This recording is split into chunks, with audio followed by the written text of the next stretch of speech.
that thing called life. Proud to be here with you every Monday through Friday from 9 a.m. to 11 a.m. Eastern time on mixlr.com/wakeupcalldt, as well as on facebook.com/wakeupcalldt and youtube.com/wakeupcalldt. You can also find us by going to wakeupcalldt.com's homepage and by going to facebook.com/live-now-dt. So however you connected with the show, we thank you so much for tuning in every Monday through Friday from 9 a.m. to 11 a.m. Eastern time. And like I said, here inside of the Cafe Kubal Studios on 3501 James Street, 324 West Water Street, and 401 South Salina Street in Syracuse. You'll also find them on 343 Fayette Street in Manlius, New York, and on the corner of Route 11 and Taft Road at Sweetheart Corner. So make sure you head out there as well to the drive-through location in North Syracuse right by the airport.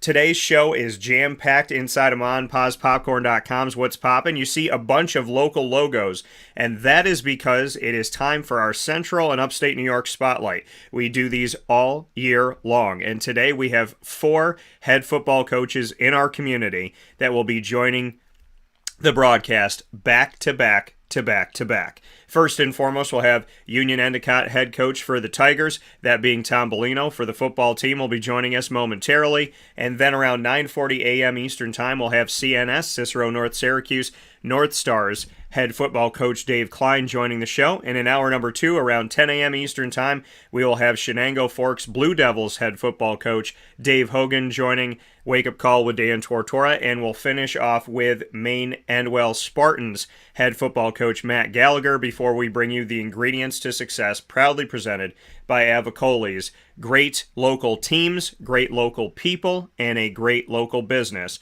is going to fill out your morning this morning on Wake Up Call with Dan Tortora, where sports meets that thing called life. So without further ado, we're going to get into our first conversation of the day, which I'm very, very excited to be able to do again and to have rejoin the show. And so that is my opportunity here to welcome very proudly, as always, thank so very much that we have the opportunity to have Tom Baleno here on the broadcast on Wake Up Call with Dan Tortora from Union Endicott. So let's bring him in. Tom, how are you?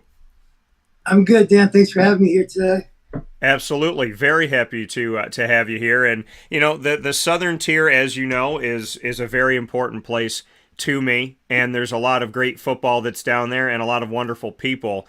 How would you, in a few words, describe to me what it's like to coach in the Southern Tier? Section 4 football is great. Now, of course, I'm a little biased because I'm born and raised and coach here now, but I think it's the best football in the States. We're just cut from all of us coaches are really cut from the same cloth. Same with our players. We're just hard-nosed kind of football coaches that try to teach these young kids to be young men. And when you're doing that, when you're teaching these young men to grow and to blossom and to do positive things and good things in the community, who is a mentor or two that you've pulled from that helped you to become a good man? I think I've been blessed in my life. So I had a lot of people I could look towards for guidance, either as an adult or when I was growing up. I started with my coaches here at Union Endicott, because I also, even though I coach here, I also played football and I wrestled here too. So it really started right there.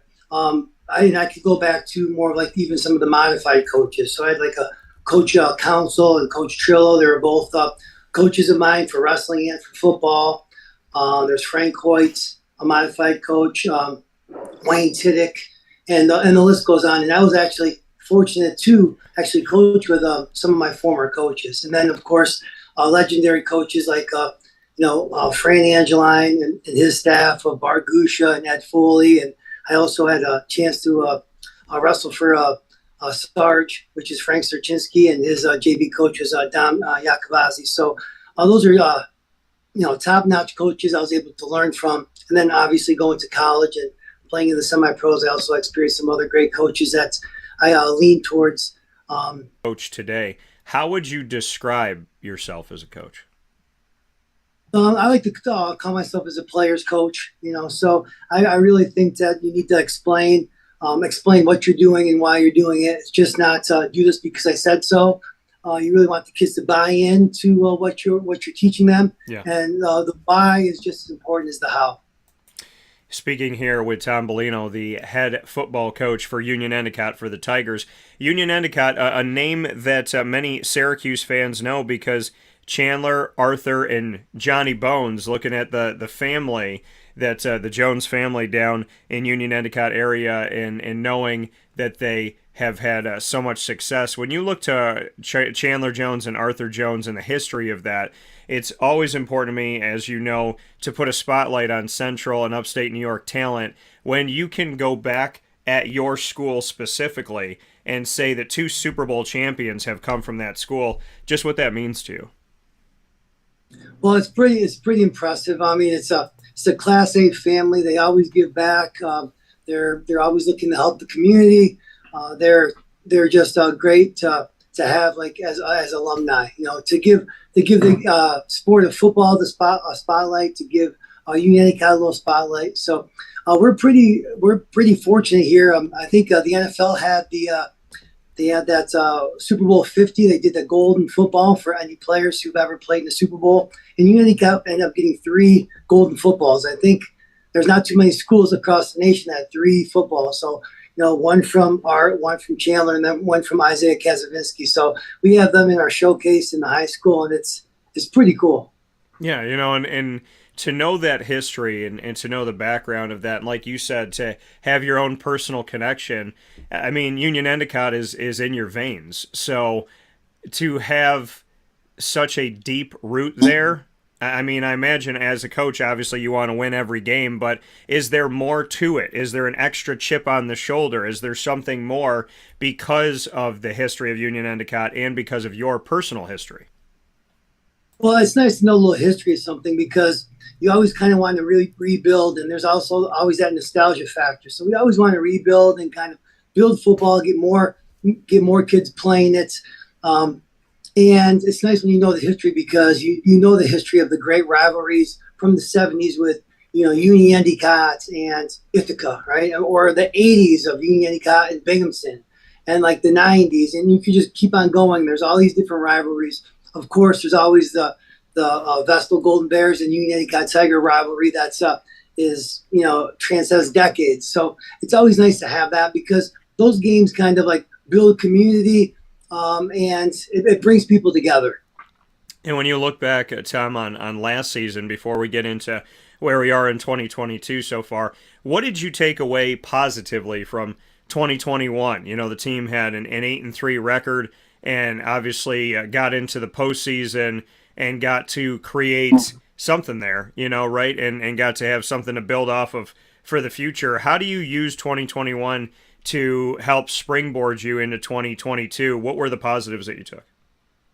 Well, I think there's a lot of positives in last year's season. One being I really like the chemistry of the team. I mean, and it's still carried through this year. We have like 20 plus seniors coming back. And it's a great group of kids because they really enjoy playing football. They really enjoy being with one another. So, I mean, you know, that's what we really want to do is build relationships, right? Build relationships with your fellow players, build relationships between, you know, players and coaches, and really, you know, find something in common to bring people together. And the love of football is something that's, kind of, bridges, gaps between us. So I really like the connection we had, and we wanted to build on that. We have a talented group of players, a lot of high-end athletes, and it's always good to always want a little bit more and to kind of challenge those guys to get a little bit better. So it doesn't really matter where you start. If you start at the top end or the bottom end, what really matters is as long as you're improving. So those guys that are more towards the bottom end, they're looking towards their teammates as inspiration and as role models. And those guys that are more at the top end in their play, they're looking to learn how to grow as leaders and to kind of polish up their skill set.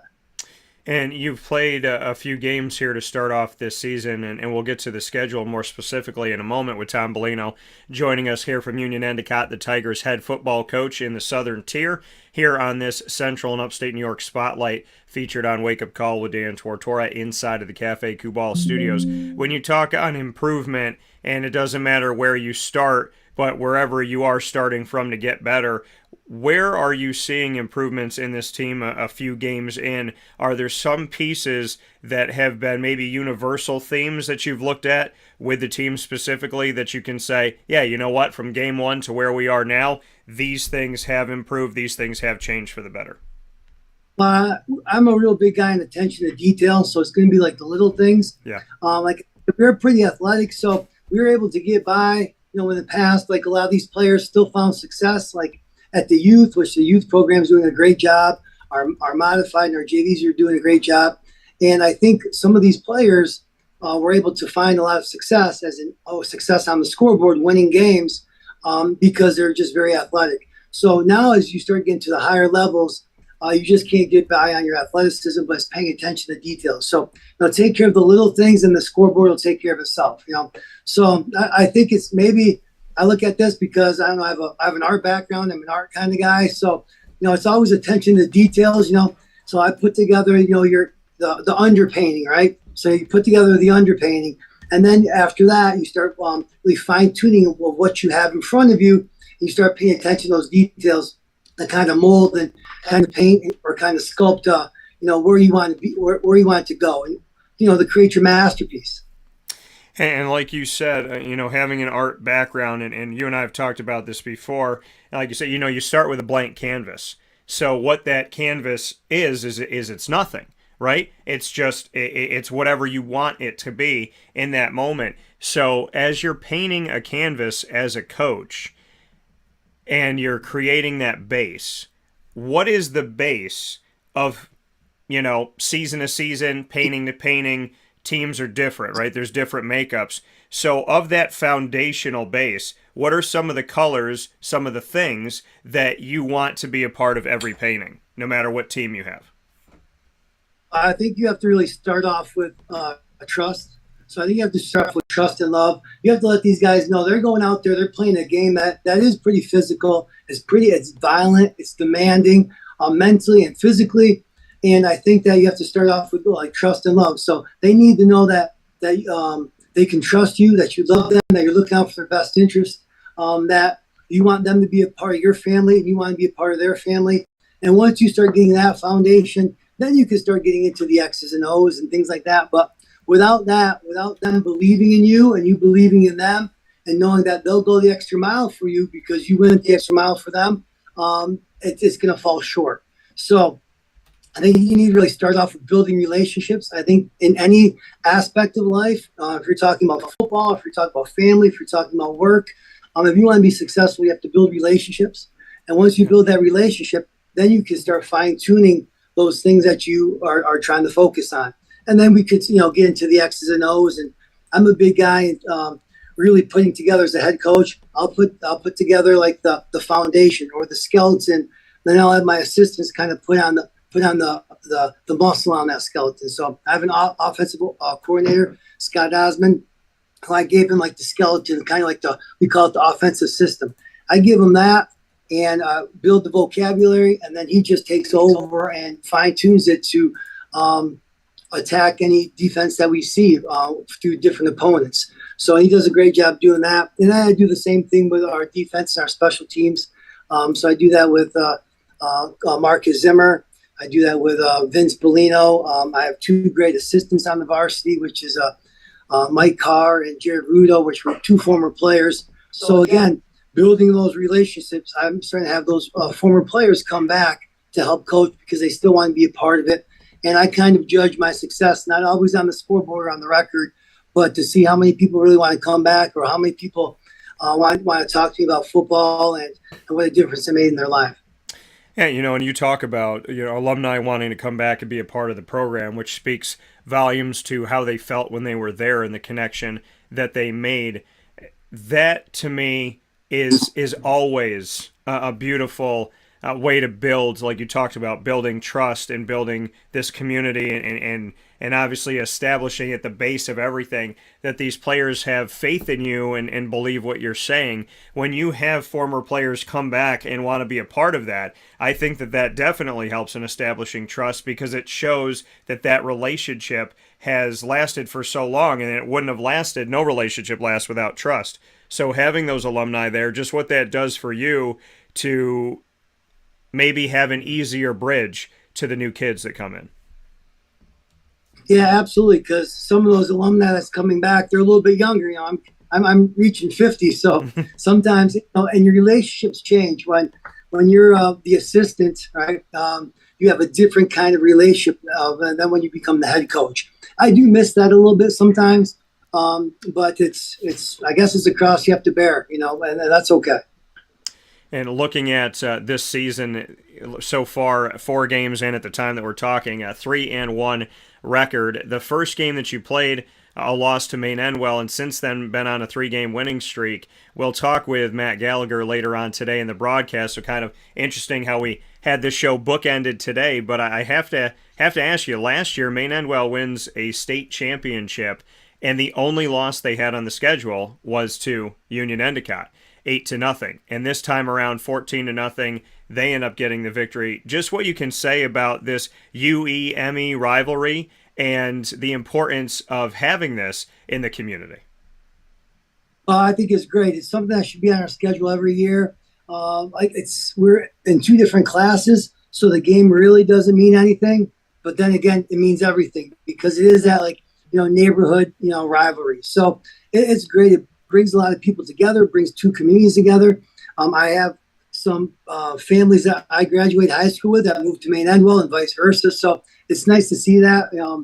And it's great to see the orange and black go against the gold and blue, and everyone gets behind it. And it's always an intense game with a lot of emotion. And that's how you draw, younger players into football because they're like, they watch this when they're 9 or 10. They say, wow, I want to be a part of that game someday. And that's exciting. Yeah, and to their relationship on and off the field, just what you can say about your connection with Matt Gallagher, the head coach of Maine-Endwell, and just maybe, how that has grown over the years and what it looks like to want the best for each other, but for a couple hours want to beat each other. Well, yeah. Well, that's right. So I guess it'd be like if anyone has a sibling, right? You kind of get that sibling rivalry. It's kind of like that. We're all Section 4 coaches. We're all in this brotherhood together. But when you're on each other on different sidelines, and then you're looking across the turf, there's definitely that love-hate relationship going on because you want to get the best of your sibling, right? So and then after the competition's over, you're back to that, you're back to that friendship, you're back to that love. But you certainly like to have those bragging rights.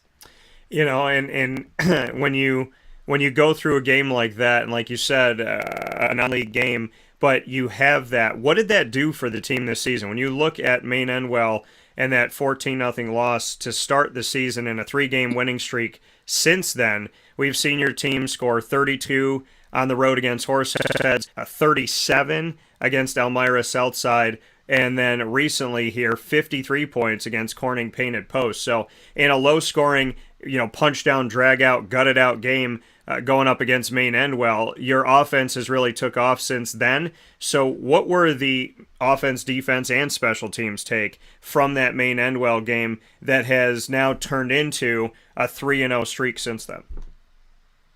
I think it goes right back to what we talked about earlier. We really had to start paying attention to the detail. Playing sloppy football, missing assignments, kind of like forgetting what you need to do, and trying it your own way, right? It just doesn't work. So, so I gave, the message to the team was, you tried it your way, and we just looked at the results, something that we need to learn from, right? So now let's try it our way, and let's see what's going to happen. So I think the team really bought into that. They realized that when you are matched up against a good team, you have to pay attention to those details. And you have a couple more in this regular season, league games coming up against Ithaca and Vestal. Those games are going to be at home as we look at Section 4 Class A that you're a part of. You played Horseheads, as we said, to a victory, and you have Vestal and Ithaca. What can you say about Class A overall and the fact that not only do you have 2 more games to play in the regular season in Class A, but at the same time, you're going to be in front of your fans for that? Well, it's exciting. It's exciting to play in your home crowd, so we love to be home. And it's nice now that in Class A, in Section 4, there's 4 teams. Yeah. In the past, been only 3 or only 2. So that makes it kind of difficult, because it's sometimes it's hard to kind of like stay up all season and keep on paying attention to those details when this game, win or lose, we're still going to be in the playoffs. We're still going to be seeded, 1 or 2 because there's only a couple of us. That makes it kind of difficult. But now with 4, it's like every game really matters, and they always do. But in the back of your mind, they do, but they kind of don't. There's always that subconscious play back there, in the back of your mind, kind of, well, I don't really have to, do my best in this game because if we lose, we're still okay.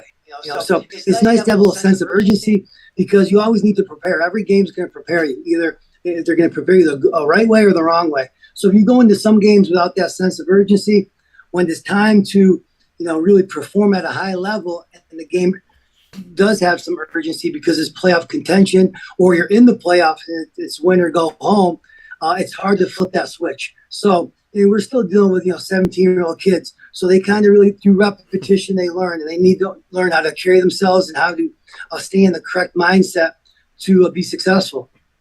And when you look at, going off your point here in Section 4 in Class A, which you are a part of with your team here at Union Endicott, when there was only a couple teams, and like you said, trying to keep the mentality and the focus when, they're thinking, hey, there's only a couple of us, we're going to get in, we're going to be able to do this, that, and whatever. Where is the state of Section 4 athletics for you, in your opinion, when it comes to, here in the state of New York?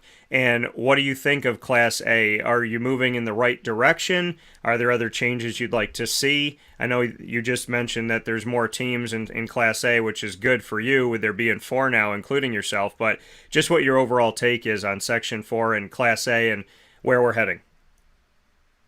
Well, I think there's always going to be ups and downs, like in anything. Being a school teacher, I see population kind of go up and they go down, and so everything kind of like the classes kind of move around. I think there's a better push now in Section 4 of trying to get more schools back into 11-man football. So I'm really excited about that. There was kind of a little drive because we weren't quite sure what was going on with the population, where we're trying to install 8-man football. But I think kind of seeing like the incentives to like 11-man football and having more programs getting that, I think is a good thing. And hopefully we keep on moving that. Football, I love football. So I want to see every school, have their, population of kids, participate in any type of athlete, in any type of sport. And athletes, are great, but, even the kids that think they're non-athletes, it's okay. Try something, be a part of it. There's so much to learn from.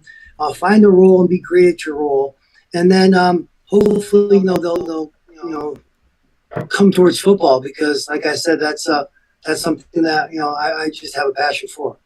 Yeah, and in seeing this game, obviously safety comes up, and there's always the question of that, and there's different things that have been implemented over time, maybe more rapidly in recent history than in the past and decades ago. What can you say to that side of the game when a parent says, oh, my kid's interested, but I'm a little nervous, I'm a little on edge of the safety of it all? How do you combat that? Well, that's difficult because it is a concern. It is a concern. Yeah. But I don't know. It's there's a lot of protocols. In football, it's on the forefront. Safety's on the forefront, so it's not being pushed to the side. Schools have great trainers. Coaches are being coached up and they're knowledgeable. Yeah. So we put safety first. It's important. It's important to let parents know that, and I understand their hesitation. And that honestly, and I think I've said this to you before on your show, as that's one reason why I do love football, is because there is that aspect of being hurt, or there's that aspect of fear, that physical fear, and I think that's important for people to kind of see that and experience that, because without experiencing fear, you're never giving people opportunities to become courageous. And I think we need to have more people that are courageous in life, to dare to challenge themselves, to challenge each other, And I think if you eliminate fear, then you can't, you're not giving people and kids opportunities to become courageous.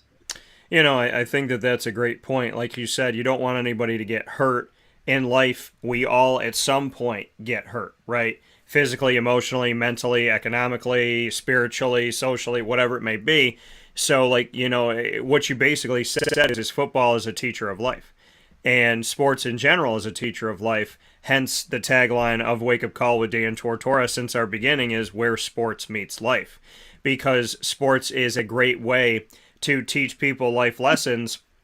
And I find that in a lot of ways, sports is the best of us, right? We live in a society where there's sexism, racism, and prejudice of all different kinds. Yet when you're on a football field, it doesn't matter what your religion is. It doesn't matter your sexual orientation. It doesn't matter where your family came from.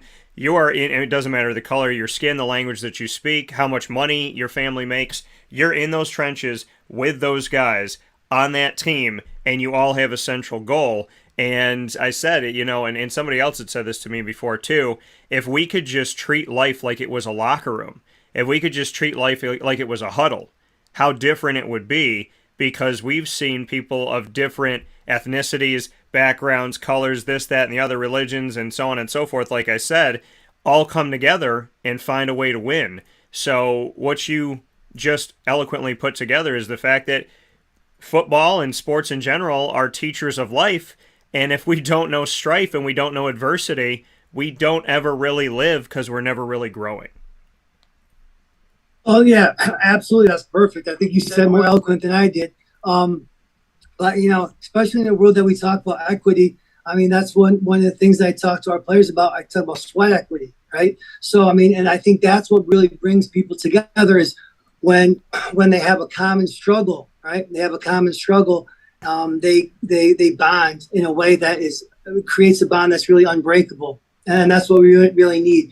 I think it was I read an Urban Meyer book and he was quoting G.K. Chesterton. So Above the Line is an Urban Meyer book. It's a great book, and I'm actually a big fan of G.K. Chesterton. So it's really nice. So I remember this line. It was like, why do soldiers fight in their battles, right? It's not always about they hate the enemy in front of them, but they love the men behind them. Yeah. And I think that's just perfect and just and just so true in life. We go through those battles in life as being a father or being an uncle or being a brother or being good at whatever your role is at that moment. You do that and you go through those struggles, sometimes not for yourself but for the people that you love, and that's really what sports really needs to teach, especially in a society nowadays that's so egocentric, with my Facebook and this is what I'm doing, and look at me, look at my tweet this, and look at me on Instagram. Not looking at yourself but looking at others and serving and being like that self-servant to other people. That's what you really need when you're down and out. And everyone has their ups and downs in life, right? And everyone might be down. When you're down, don't sit there and feel sorry about yourself. But when you're down, that's when you go help someone else. That's when you help someone else, and that's going to help you, get through your adversity in life as well.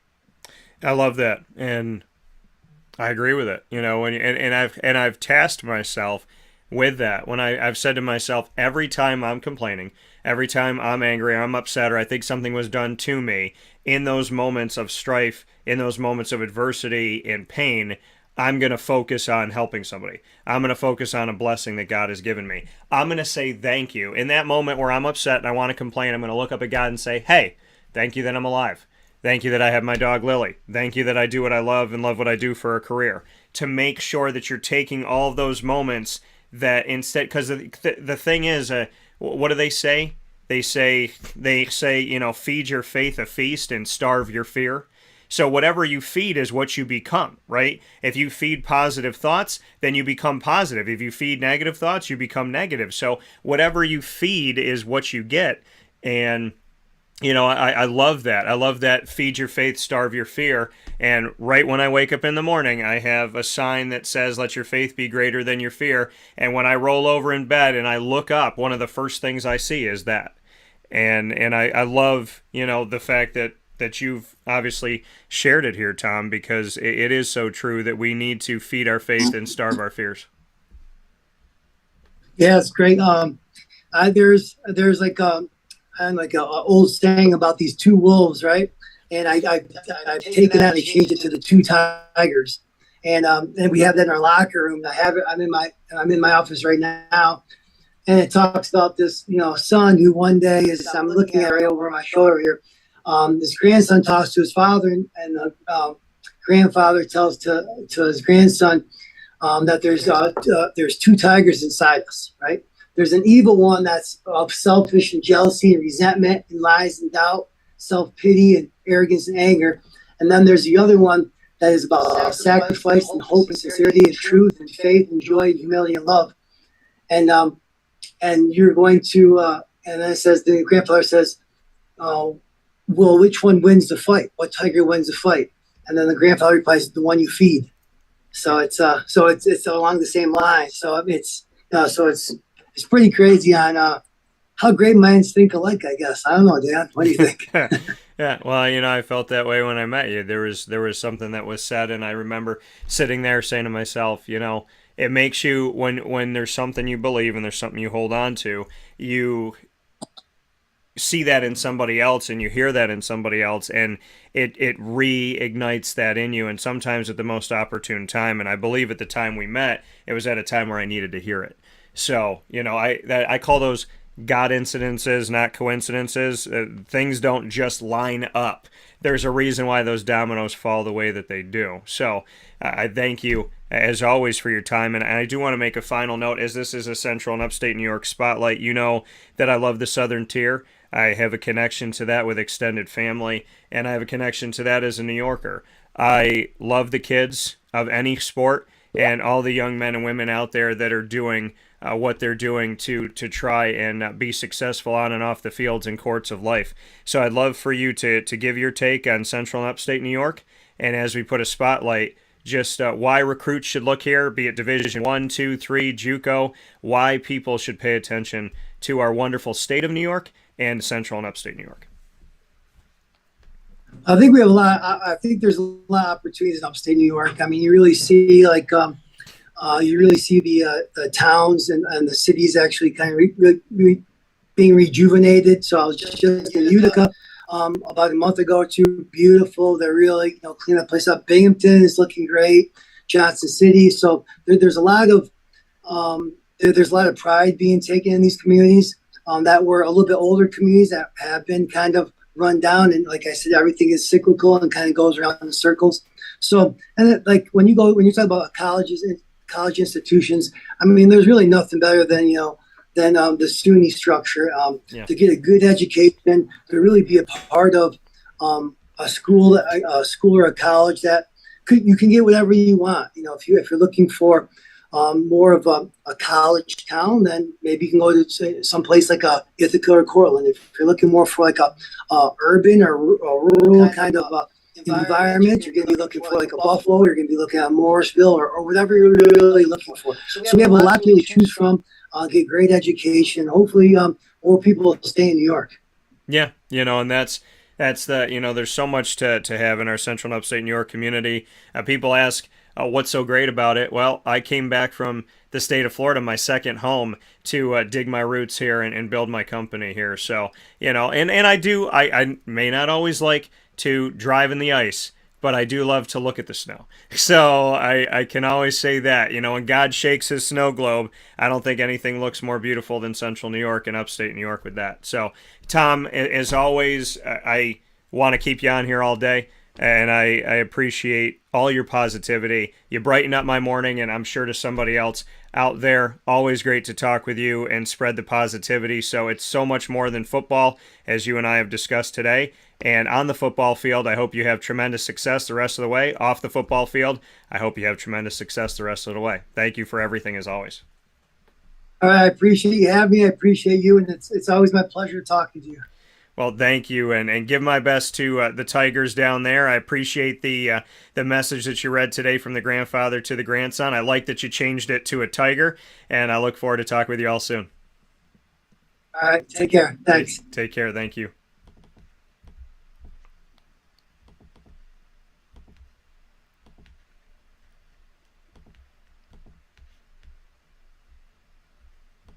Carvel DeWitt. It's what happy tastes like. Do you know why? Because we make ice cream. Creamy, rich, flavorful ice cream. Not yogurt or iced milk like some of our competitors. Ice cream. Fresh, by hand, daily. For the calorie conscious, we have something new for you. Our new Carvelite. Same great flavor, creaminess, and texture of our regular ice cream with only 35 calories an ounce. So whether you want an ice cream cake, flying saucer, dasher, carvalanche, hard or soft ice cream, we will satisfy your craving with our fresh, handmade regular or new Carvelite ice cream. Carvel DeWitt. It's what happy tastes like.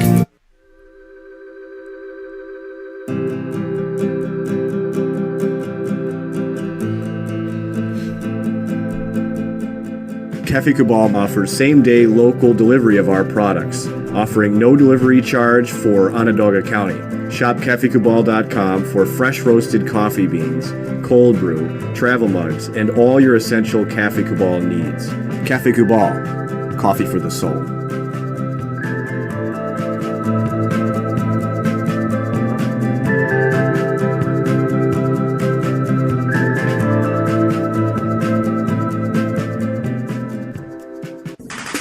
The Wildcat Sports Pub in Camillus, New York is located on 3680 Milton Avenue in the Home Depot Plaza. It is your family-friendly sports bar and restaurant. Folks, some sports bars aren't family-friendly. Some family-friendly restaurants are not sports bars. The Wildcat Sports Pub in Camillus, New York is proud to be both. It is that marriage that you've been looking for years. The Wildcat Sports Pub is your home base for your sports bar and restaurant needs, games for the kids, indoor and outdoor activities, and enough things on the menu to come back every single week and get to try something new. They're open Sundays from noon to 8 p.m., Monday through Wednesday, 11 a.m. to 11 p.m., and Thursday through Saturday from 11 a.m. to midnight. For reservations and party information, call 315-487-2222 for the Wildcat family-friendly sports pub and restaurant.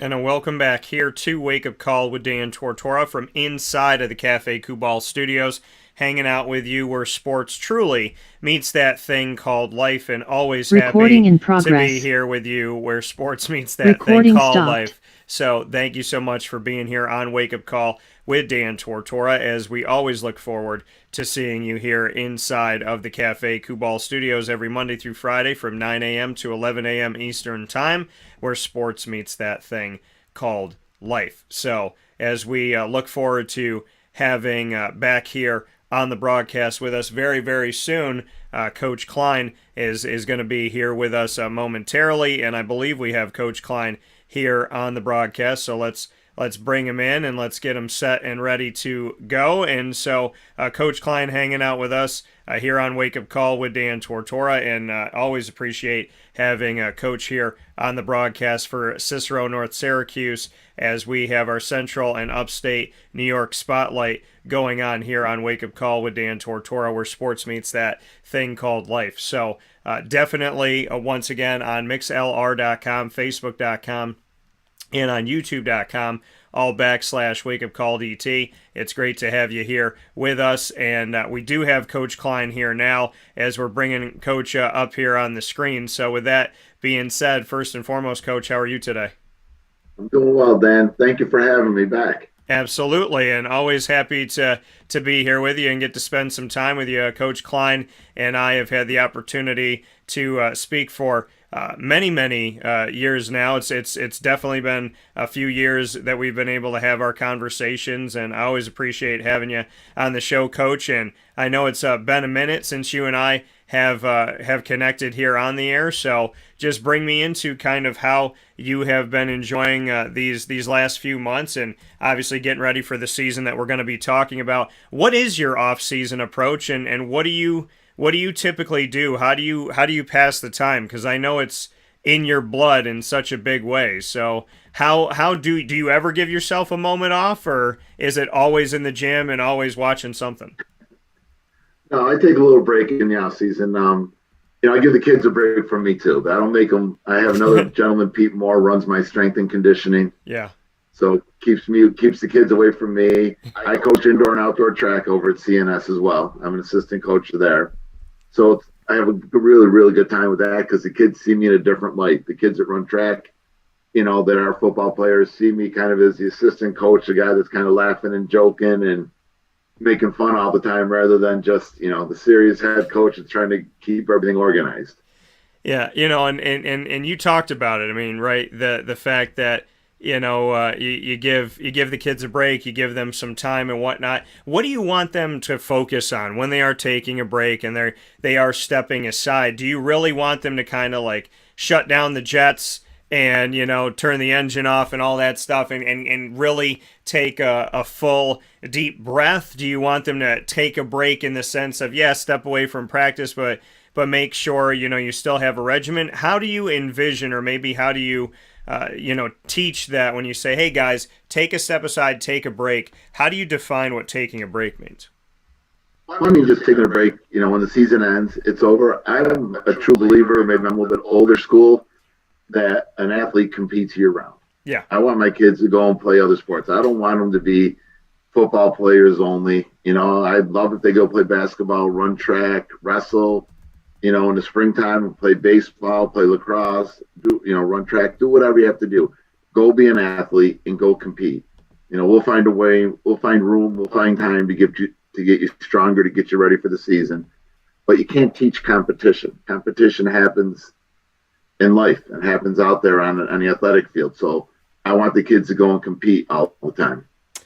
And like you said, you might be more old school. Speaking here with head coach Dave Kline of the CNS North Stars football program here in our Central and Upstate New York Spotlight on Wake Up Call with Dan Tortora inside of the Cafe Kubal studios. But, the fact that you said, I want my coaches to be in, or I want my players, to be in other sports. I want them to compete year-round. I want them to get involved. Some coaches would shy away from that, would be terrified of that. What if they get injured? What if they like that sport more and whatnot? Why have you stayed so true to saying, no, go out, have fun, involve yourself in other things? Well, just kind of think of everything we've been going through in this world. Yeah. And how crazy things have been. I want kids to be kids. That's what it is. It's about being a kid. It's not, we force people to grow up way too fast. We put too much pressure on these kids way too early. And I want them to have fun. I mean, I think back when I was in high school, played multiple sports, had a blast, had multiple friends. And, same idea. I want these kids to go play multiple sports. I want them to be kids. I want them to enjoy life. That coming here from Dave Kline. And Dave, you and I, on the air and off the air, we've had some really nice conversations. And I've gotten to know you as a person.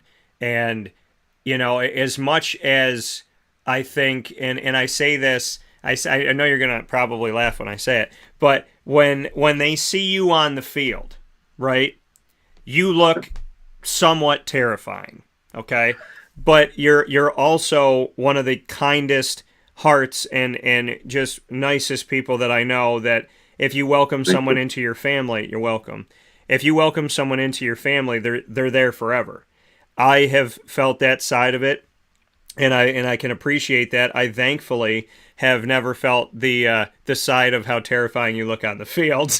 So how do you balance the two of being a drill sergeant at times, right, and being that person that has to demonstrate the tough love, and at the same time be somebody who is just a very simple person? You care about the things that matter, and you take care of your own, which is something that I think is commendable, and it needs to be spoken about this morning and every morning, because, as you said, this world has gotten crazy, and you're one of the people that stays true to the people that you care about.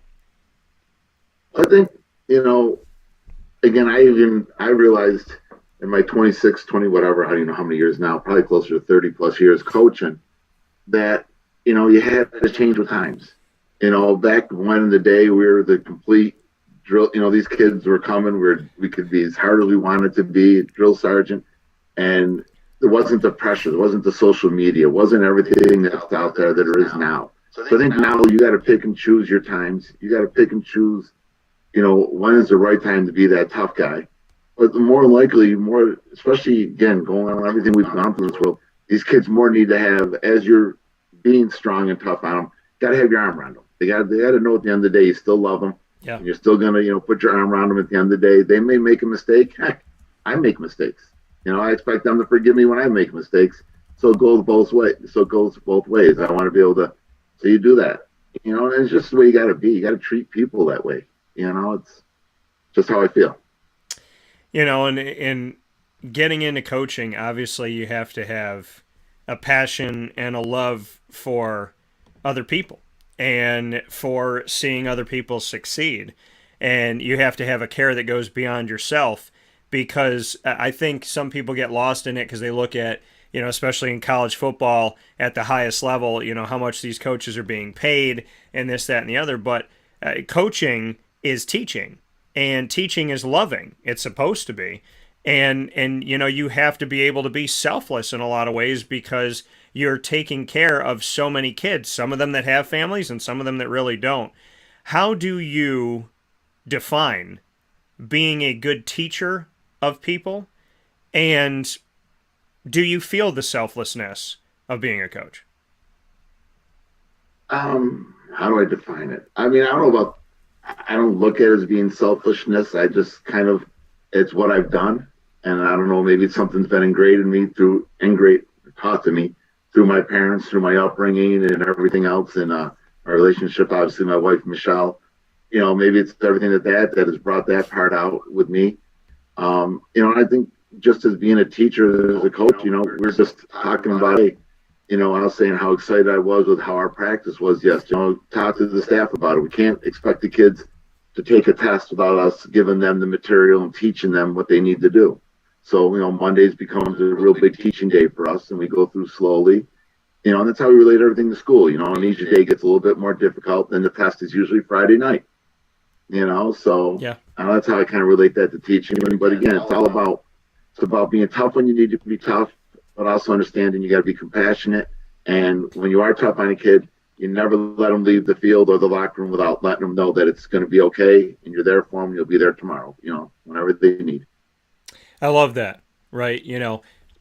If you're tough on somebody and you're trying to get something through to them, and you're frustrated with a point maybe you've tried to carry home, and maybe they've done it the last 3 games, and you said, I keep telling you this, but like you said, before they leave the locker room, to go over and put your hand on their shoulder and say, hey, this is why I'm telling you this, but at the same time, I'm your coach. I got your back. How important is that to have those moments where you're teaching, and it might be a tough lesson for somebody to learn, but make sure that they don't leave your sight that day without you going over and saying, hey, I care about you.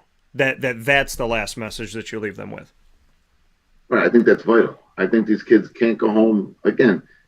And I hate going back to this point and bringing it back up again, but there's so much pressure on these kids nowadays.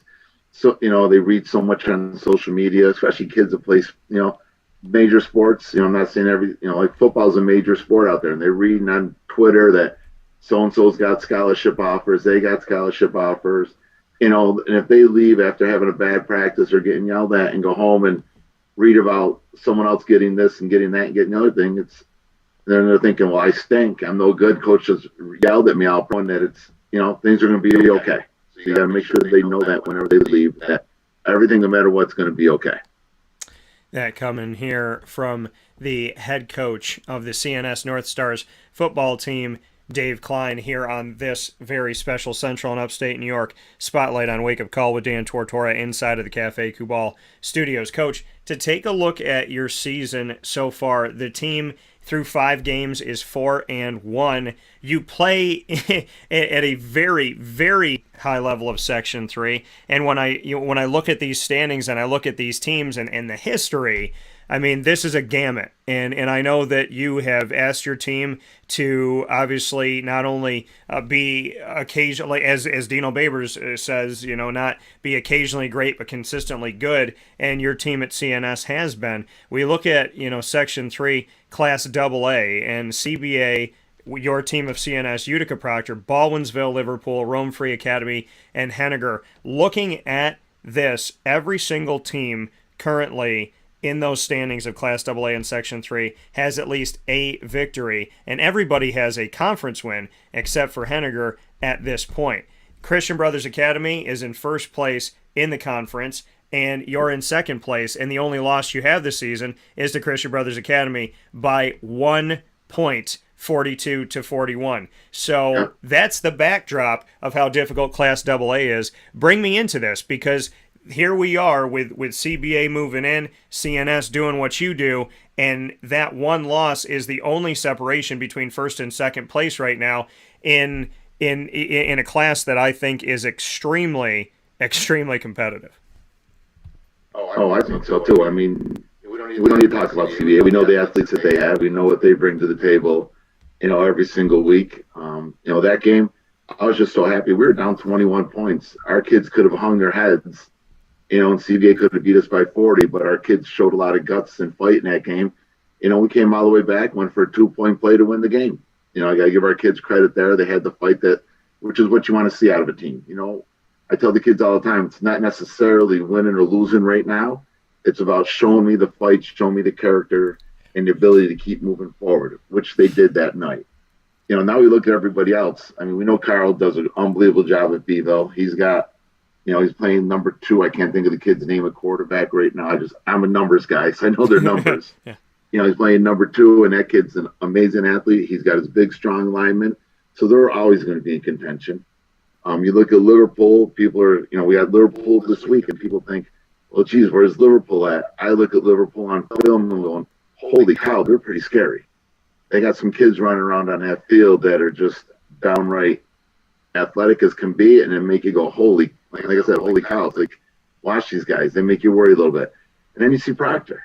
I mean, heck, Proctor, they came, they're putting up points like it's nobody's business. I mean, they're scoring a ton of points every single week. The Abrams kid there, quarterback for them, is doing a great job. So, who knows? It's a lot of fun. It's fun to challenge to get the kids ready and get them up each week. And for us this week, it's Liverpool. It's not the kids themselves are excited about that game, being a local rivalry game. So, it's a great time. Yeah, you brought up a lot of different pieces here, and you go back to that, Christian Brothers Academy game, like you said, my team could have hung their heads. They could have given up. They were, down by multiple scores, and they didn't give in. I know that it's not a win, and I know that coaches will say, there's no such thing as a moral victory. But 42-41, punch down, drag out, early in the season, looking like a playoff game. There's got to be a lot of positives you took from that game. Oh, there's no doubt. Like I said, they didn't quit. I mean, we're down by 21 points after their first drive at the beginning of the season. It's not where we are now. We want to get better every single week. We want to improve every single day at everything we do. So if we can do that, we're going to be okay when we get to the end of the season. And that's the kids have been working. Kids have been playing hard, so we're getting better, which is all we can ask for. And Coach, when we look at where we are here as well, looking at this and not letting a loss beat you twice. Like you said, my kids didn't give up against Christian Brothers Academy and fought back to where they were. Right after that, a week later, you got Beeville, right? And there's history with that, with CNS and Beeville. And there's, rivalry undertones to a lot of people with that, not being too far away from each other. And at the same time, there's you who has coached successfully in this profession for a long time. And on the other side of it, as you mentioned, there's another coach that's coached successfully for a long period of time who I just sat down with at Pizza Man Pub, Carl Sanfilippo, for Baldwinsville. How did you see your team through that game itself? That as a coach, you don't let a loss beat you twice. They didn't. Beeville is no slouch. Carl Sanfilippo is no joke as a head coach, and there's a reason why he has been successful for so long. And you go in and you win that game 41-19. Just what you can say about your team's response of not only fighting against CBA, but then when they saw Beeville come to town, they said, okay, you know what? We got to buckle down. We got to let that go, and we got to have a short memory. We do different things each week. We'll challenge the kids. Like, we knew going into Beeville it was going to be a physical game. So I challenged the kids physically. I said, what are you going to do physically? You got a team that's traditional. That wants to come here. They want to punch you in the mouth. They want to run the ball at you. We got to meet that challenge head on. So all week long, we approached it with excitement and practice. My coaches did a great job. We brought a bunch of us as coaches brought energy, which the kids fed off of, and then they just adapted and turned it into their own energy. I'd say that Wednesday, Thursday of that week were just unbelievable practices because the kids, they got over it. They realized the energy level they needed to have, and they realized that there's potential there. You keep working, keep striving, you can reach something. You can reach one of your goals. What's it like to have a coach like Carl Sanfilippo and have so much history there and just have somebody that's continue to coach it? He looked at me a couple of weeks ago and he said to me, that good deep Italian voice, and he just looked at me and he goes, Dan, what am I gonna do? What am I gonna what is there for me? What am I gonna fish? You know what I mean? And so, to have him be, still in this game, loving this game, and staying true and passionate to, his craft and how he thinks, a team, should play and can play. What's it like having him in the community and going up against him? It's a great time. Carl and I are personal friends outside. Obviously we coach against each other, but we talk to each other on a regular basis outside of football. He's a real good man. That's for darn sure.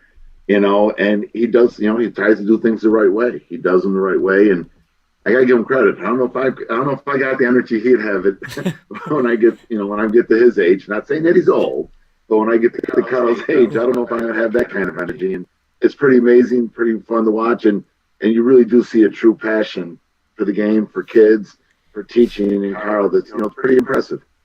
Yeah, and then you look down the road here from Beeville, and you have Liverpool, and obviously they've gone through a coaching change, and they're trying to shift some things here as they get set, and that's going to be a learning curve, and it's gonna take some time to get things where you want to get them. But we look at the fact that, and I just sat down with him too recently here, Joe Sindoni coming over from Skinny Atlas to Liverpool. You said don't let the record fool you, so to speak. What can you say about Coach Sindoni and what he means to this Liverpool program, and also what this CNS Liverpool game means? Because I've talked to a lot of student athletes at Liverpool, and I don't know if you know this, Coach, but it doesn't matter the sport, it doesn't matter the time, they're always circling CNS.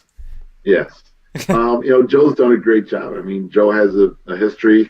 He did some really impressive things out at Skinny Atlas, with his programs out there. I think, in due time, Joe's going to get, be able to put his stamp on Liverpool. It just takes a little bit of time, to get things going the way you want them to go. Get your systems in place, get the kids adjusted to you. It takes a little bit of time. Like I said, if it comes together and clicks this year, they could be pretty scary with the athletes they have running around out there. And obviously the rivalry game is a great night.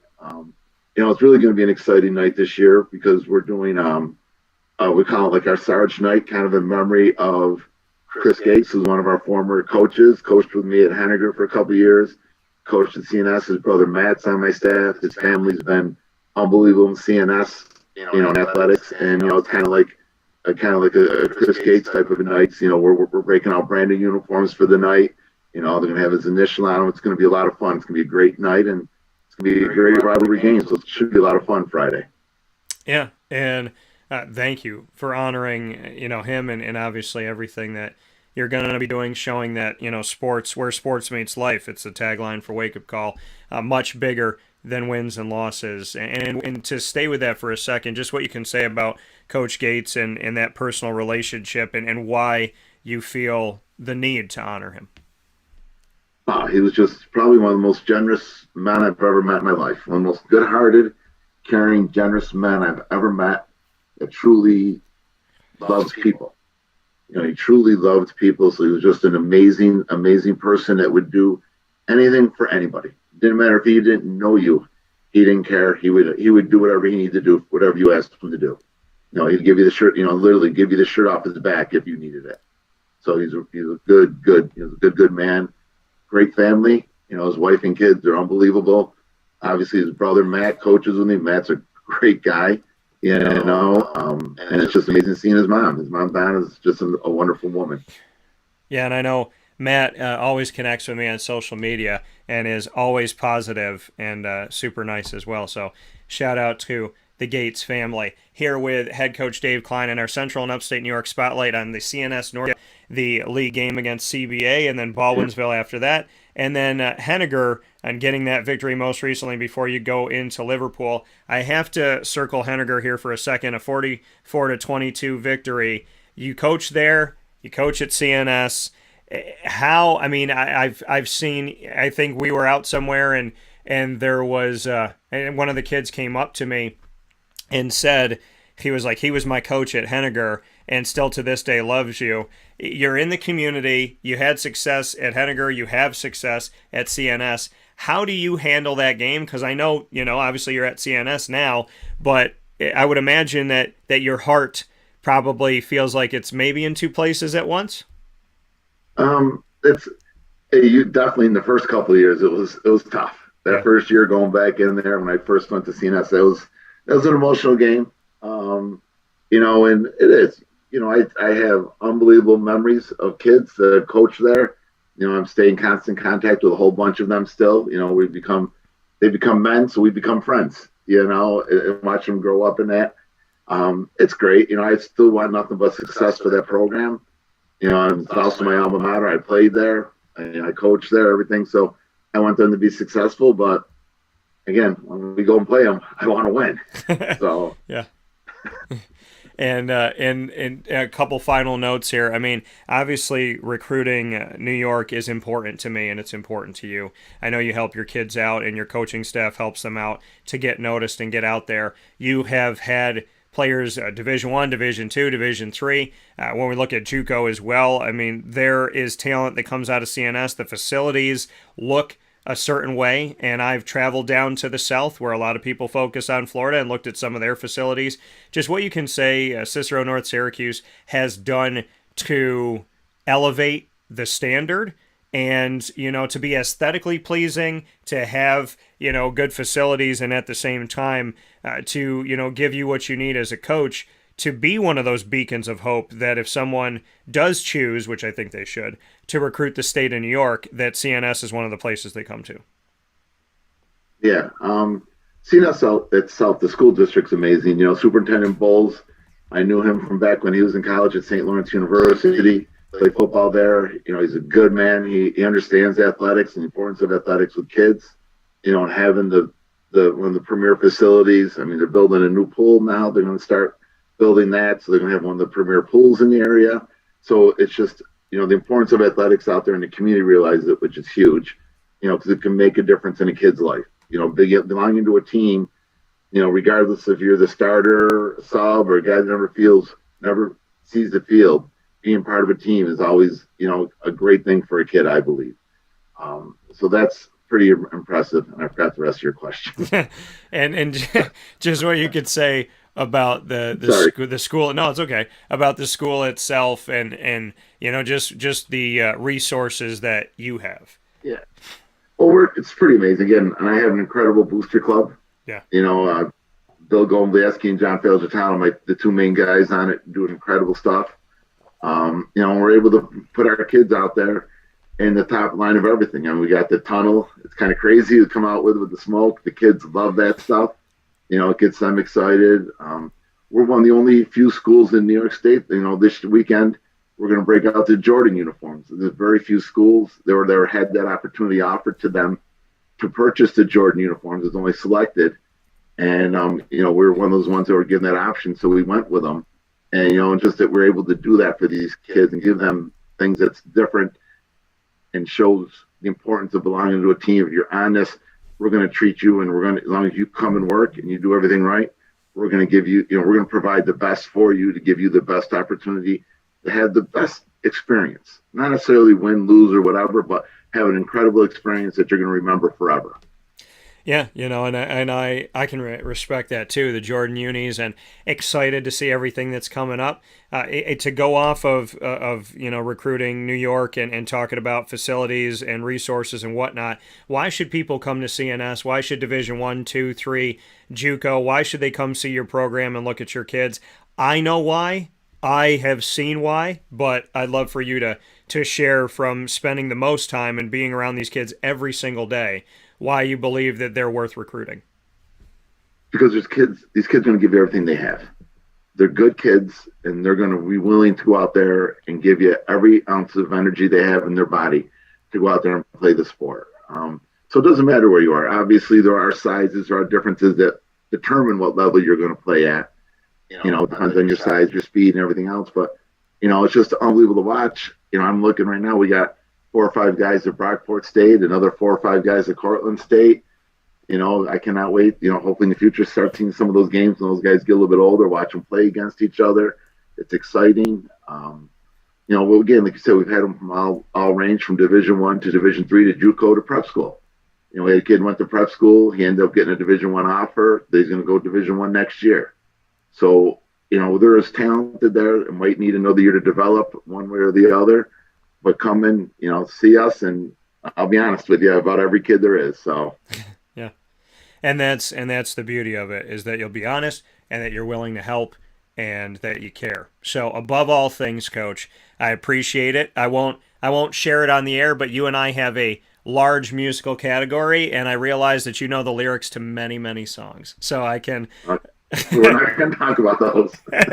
But I appreciate the fact that what I'm trying to say is with everything you do, in a serious note, you also have a very fun and, you know, just a relaxed side to you, which I think is extremely needed in today's world now more than ever. So thank you for the balance and helping to teach me some of that balance as well. So I appreciate you and I respect you more than you know, and I'm always happy that you spend some time here on the show. I appreciate being here, and I appreciate everything you do for our area, Dan. It's unbelievable. Thank you. Well, thank you, and I look forward to seeing you soon. I look forward to seeing those uniforms as well. All right, buddy. Talk to you soon. Take care. All right, bye. See you. Bye-bye. See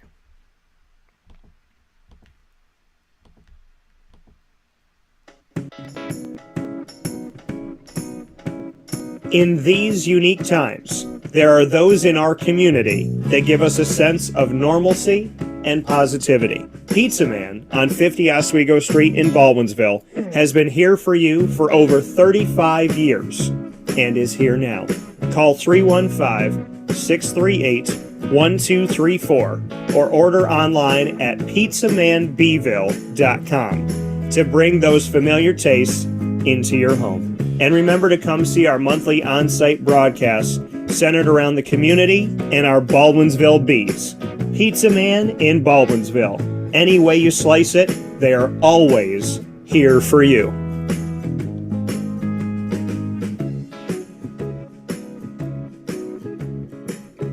This is Jimmer Sikowski, owner-operator of Chick-fil-A Cicero, 7916 Brewerton Road in Cicero, right in front of the Home Depot.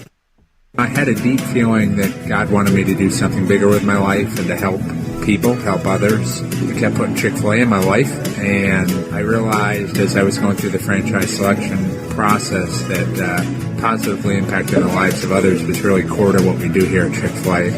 First of all, it starts with the food. The food is brought in fresh daily. You know, we bring in local produce. We prepare to order in the kitchen. We hand bread our chicken. We hand spin our milkshakes. It's great food. It doesn't taste like fast food. I think the second thing is the way people feel when they come in a Chick-fil-A restaurant. It's different. We try to treat people with intentional kindness here, which is very different and deeper than good customer service. And so I think it feels remarkable for most people to come in a Chick-fil-A restaurant.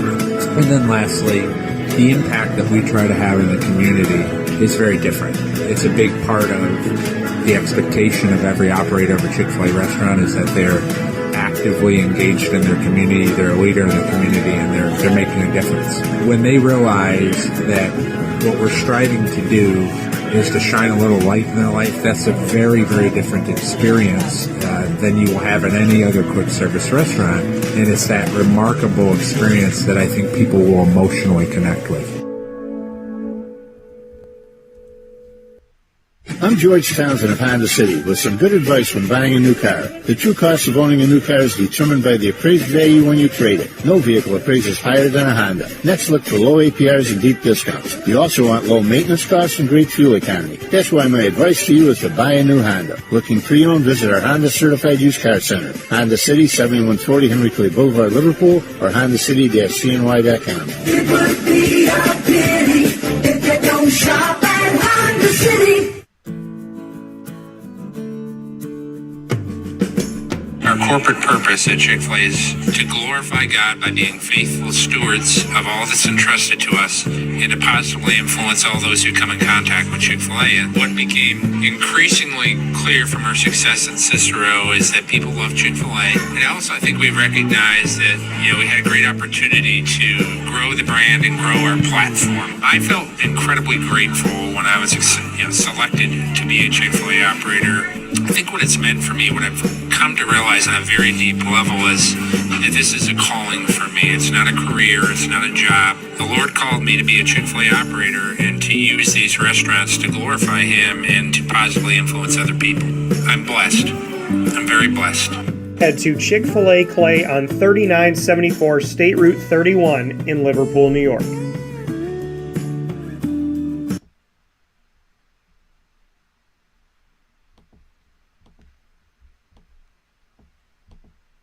Welcome back here to Wake Up Call with Dan Tortora inside of the Cafe Kubal Studios, hanging out with you where sports meets life worldwide on mixlr.com, facebook.com, and youtube.com, all /Wake Up Call DT. It is my honor and my privilege to go all throughout the great state of New York to pay homage as well as show respect and appreciation for all of our teams and our coaches. So if you haven't been on the show yet, it's because we haven't connected, and we always look forward to doing that. Dave Hogan has been on the show a bunch from Chenango Forks as their head football coach. And Dave and I have got to spend a lot of time and a lot of happy time as well as inside of the dome here recently. So it is very, very important to me to give a spotlight on the Southern tier here in the great state of New York. And when we do that, to have Dave be a part of the show. So Dave, how are you today?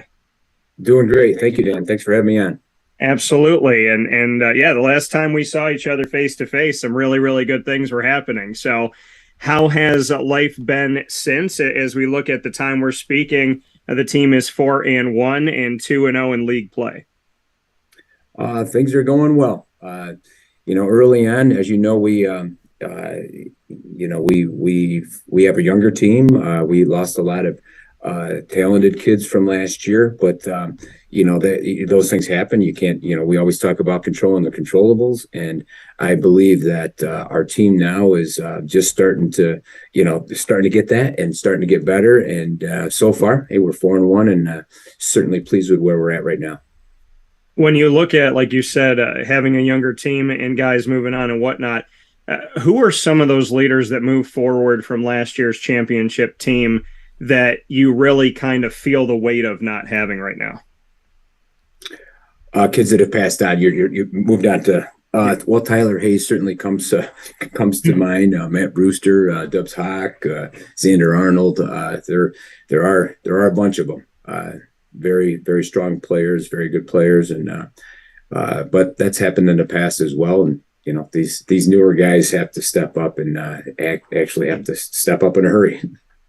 And having that, when you do have a younger team and you have that leadership move on, you obviously anticipate that because you know the timing of when your seniors are going to finish up their eligibility and their time. So when you are within a season and planning out that specific season right in front of you, how much of you and how much of your brain is also working on the future?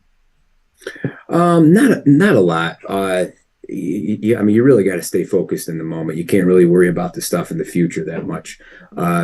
Very little. Certainly when you step back a little bit, you think about, okay, who's going to be our quarterback next year? Who's going to, what kids will be in the running for running back or tackle, whatever. So you do kind of think about those things and try to think if like, for instance, if there's a kid that's like multi-talented, maybe we'll start working this kid a little bit more here as well, those types of things. But in the end, you really got to coach for the here and now. And, it's only fair too. And being in the here and now, being in the moment, here on Wake Up Call with Dan Tortora, as you know, it's where sports meets life. And I always talk about the fact that living in the moment is imperative. I haven't always done a great job of it. How have you learned to live in the moment when you are a leader of young men and you're always, obviously trying to be with them here right now and then anticipate things down the road? You can't help that sometimes your mind will wander a couple steps ahead. So have you always lived in the moment, or did you have to teach yourself to do that? I personally had to teach myself to do that. It's definitely the way to go. We talk. We have so many cliches, and they are cliches because you hear them all the time. But I'm not so sure people live by them all the time. Things like control the controllables. Do the best you can every day. You get better every rep. I mean, all these things.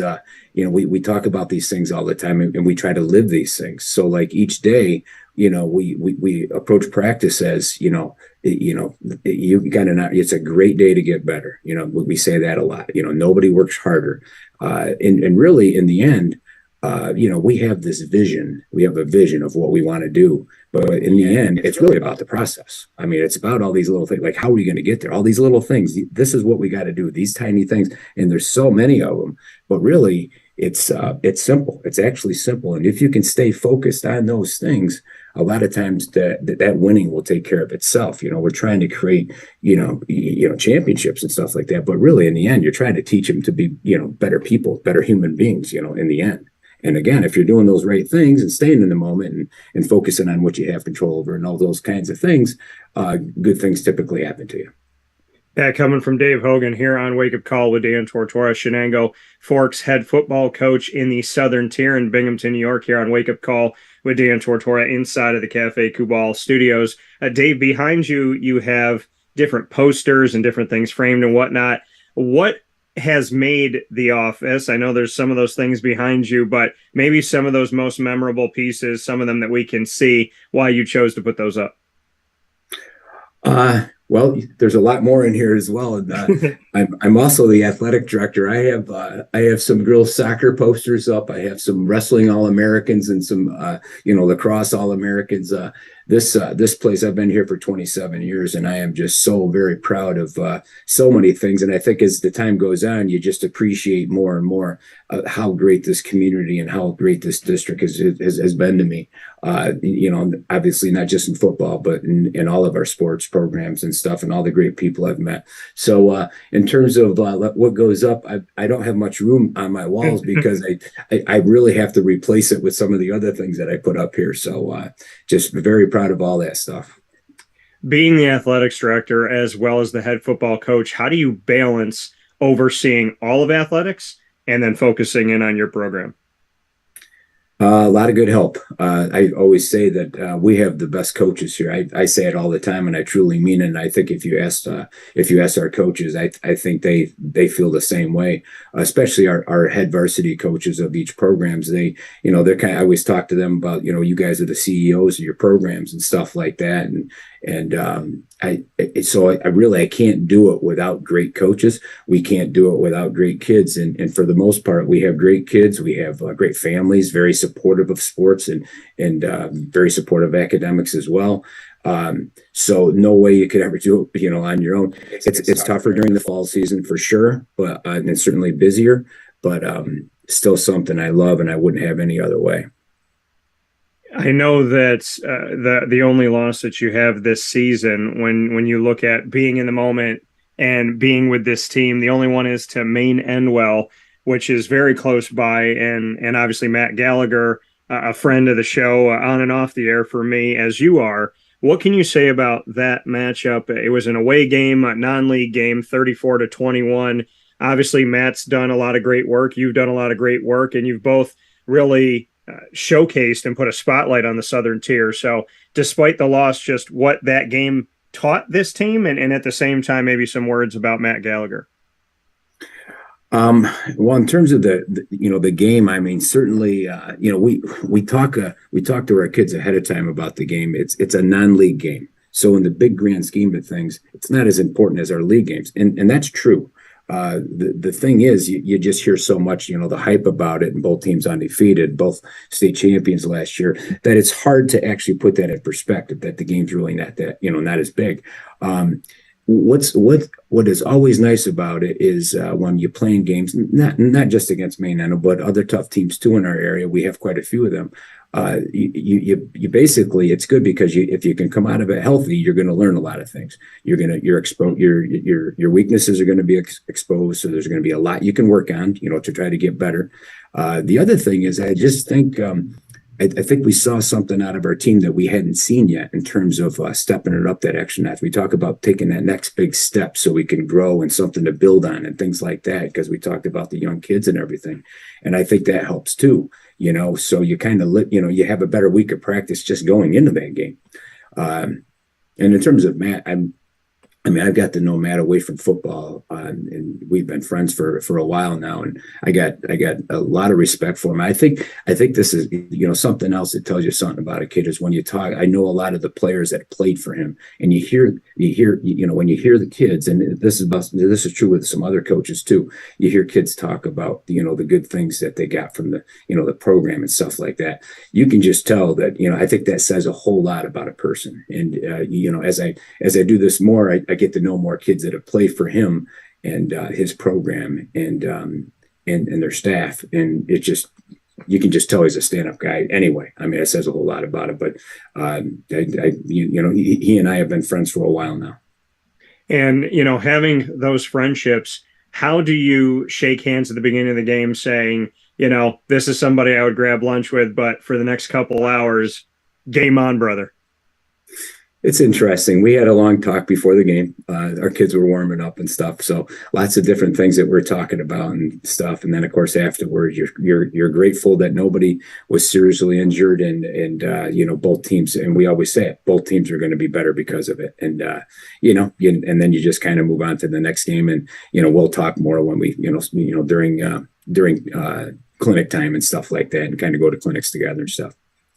So, you talk about the fact that this is a non-league game. Speaking here with Dave Hogan of Chenango Forks, their head football coach and athletic director, here on Wake Up Call with Dan Tortora, spotlight on the Southern Tier in Chenango Forks inside the Cafe Kubal studios. Having that mixture of non-league and league games, looking back on the season so far, non-league up against O'Neill and Highland Falls, and then a non-league against Windsor Central, both of those victories. And then you had a league game against Oneonta. We talked about the non-league for Maine-Endwell, and then recently here went up against Susquehanna Valley. So when you have this mix of non-league and league games, just setting that up and taking a look at it, and how you feel the team has been tested at this point through 5 games. I think, we had some challenges. Windsor, I think, is a much improved team as well. They're young. That was a challenge. And quite frankly, we told the kids it was going to, it's not, this is a team they got some players on their team and stuff. And, you always worry about that as a side note. You worry about that with your kids. You want to make sure that they understand that we can't take anybody lightly and stuff. But that was a dogfight. And I think that kind of said a lot about us then too. Of course, the ME game was, a big game, and of course SV was undefeated as well. And I think in a lot of ways we did a lot of good things against Susquehanna Valley. Again, just working on things that we're trying to improve each week and each day and each rep and stuff like that. And I think because of that, the level of competition that we're playing, I do think that does help us. And we feel as a coaching staff that our kids are certainly starting to buy into some of the things that we've been talking about, and they're starting to realize, hey, listen, we do see results if we do these types of things, and we work hard and become more important to us and things like that. So, I think our schedule has certainly helped us, at least to this point. When you look at, like you said, having those conversations and being in some of these hard-fought games, Maine-Endwell being a loss, the other ones being victories, when you talk to the team and say in practice, hey, we need to do this, or hey, in film, you got to look at that, you got to watch that, and maybe it doesn't sink in right away, or maybe they don't take it as seriously. When that does click and those things happen and you see them really say, oh, you know what, coach was right about that, the staff was right about that. Can you pinpoint a moment or two this season where there was something you were trying to drill home that you saw the moment where they finally got it? Speaking of your team. Yeah, look, just a simple thing like firing out low. You're in a stance for a reason. You're in a 3-point stance with your hand in the dirt because we want you to fire out low. We don't want you standing up. You're not, getting an athletic position, hitting low, getting underneath the pads, those types of things. You can talk about it all you want. A lot of times that's not going to go anywhere. You have to be creative as a coach because every kid is different too. You want to try to teach every kid to be the best they can be. So I think there's things that we write on the whiteboard each week, and sometimes those things stay up there because we aren't there yet. That one we're finally improving. We're getting off the ball a little bit better, but it was because we had to try some different things because it really wasn't working. It was on there for 4 weeks in a row, and we just hadn't seen it. Now we got still a long ways to go even with that, but we had to get more creative. We had to do things that we didn't normally do in the past because this is something that we know is very important. So we had to get more creative with some drills that we did. At the same time, keep writing them up on the board. At the same time, keep showing them on film what we're doing. And then we find stuff that, one, it looks good. We want to show this is what we want it to look like. So you just want to inundate them with this stuff all the time. So they're hearing it all the time, seeing it all the time, doing different drills and just, then it's like an aha moment. So you just asked about that. And we finally did see that more this week than we ever have. So again, we always tell them, I said, we're happy with what we're doing, but we're far from satisfied. We got a long ways to go and we want to continue, to just grow. When you have a younger team and some of that leadership finishes up their eligibility, you're successful on paper. I mean, people look at this and say, okay, 4-1 so far, right? Doing what you need to do. That one loss coming in non-league play. And like you said, it's an important game, but you want to win the league. When interiorly what you're working on, but from the exterior, you continue to show this success. How does this young team get to a place where they could vie for a sectional and a state championship? How do you keep it moving? Because I know you're a humble guy, but there's something to be said about talent moving on, and then that talent behind the talent that's moved on continues to be successful. Because from what we see from Chenango Forks year in, year out, even with guys moving forward, this team is still a force no matter what season we're looking at here. That's a really good point. We as coaches worry about that sometimes because we, quite frankly, we didn't play well our first few games. You don't have to go any further than our, some of the leaders and veterans on our team. They know it. They can tell. Some of the younger ones might not know it. So you really want the kids to understand that we always say this doesn't just happen. It doesn't just happen because you're a Shenango Force football player. It's happened in the past because we've had kids that buy in and actually believe in what we're saying and actually take this serious and do all these extra things. So you do get concerned about that because even though you're 2-0 and you're 3-0, there's a lot. We're making a lot of mistakes. And we want to really correct those things. And we're not going to get them corrected unless the kids, we always say the most important thing is the kids. I mean, these are the kids that we have this year. We have to get creative. If this isn't working, we got to do some other ththings, but you want the kids to understand where they truly are at. And, sometimes that you might not reach that. What's coach talking about? We're 3-0. What's the issue and stuff. But what's nice is you got veterans that understand and see it, and that helps a lot. We always say that, man, our leadership. If you got senior leaders that get it, a lot of times that's half the battle. And because they'll keep reinforcing what you're saying. And quite frankly, a lot of times the kids are going to listen to them far more than they're going to listen to us. So. But yeah, that is definitely a challenge, making sure that, we're not looking at wins and losses. And quite frankly, we don't even talk about winning it nearly as much as probably a lot of other places do. We talk about doing these right things, all these little things and about getting better. And, we could win a game by 30 points, 20 points or whatever, and still not play very well. We want to play well. That's our first and foremost. And then we always say the winning will take care of itself if you're doing all these things. And in looking at, like you said, winning will take care of it yourself. If you're doing all the things that you need to do as you look forward here, we have Chenango Forks, your team, up against Shenango Valley.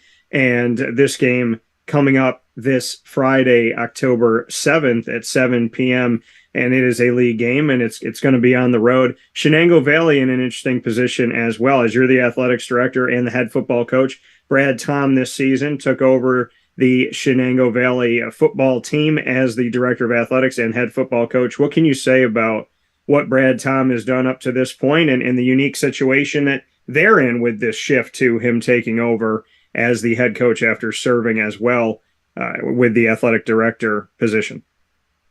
Well, I haven't talked to him too much about it.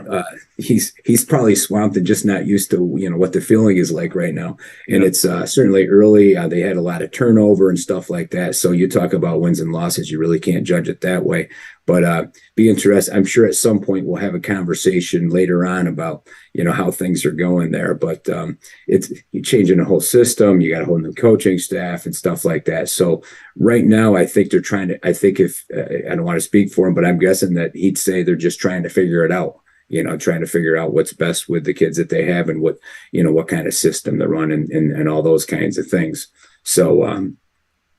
That's really all I can say right now. But I'm sure he wasn't 100% sure what it was going to be like to add that to his plate, though.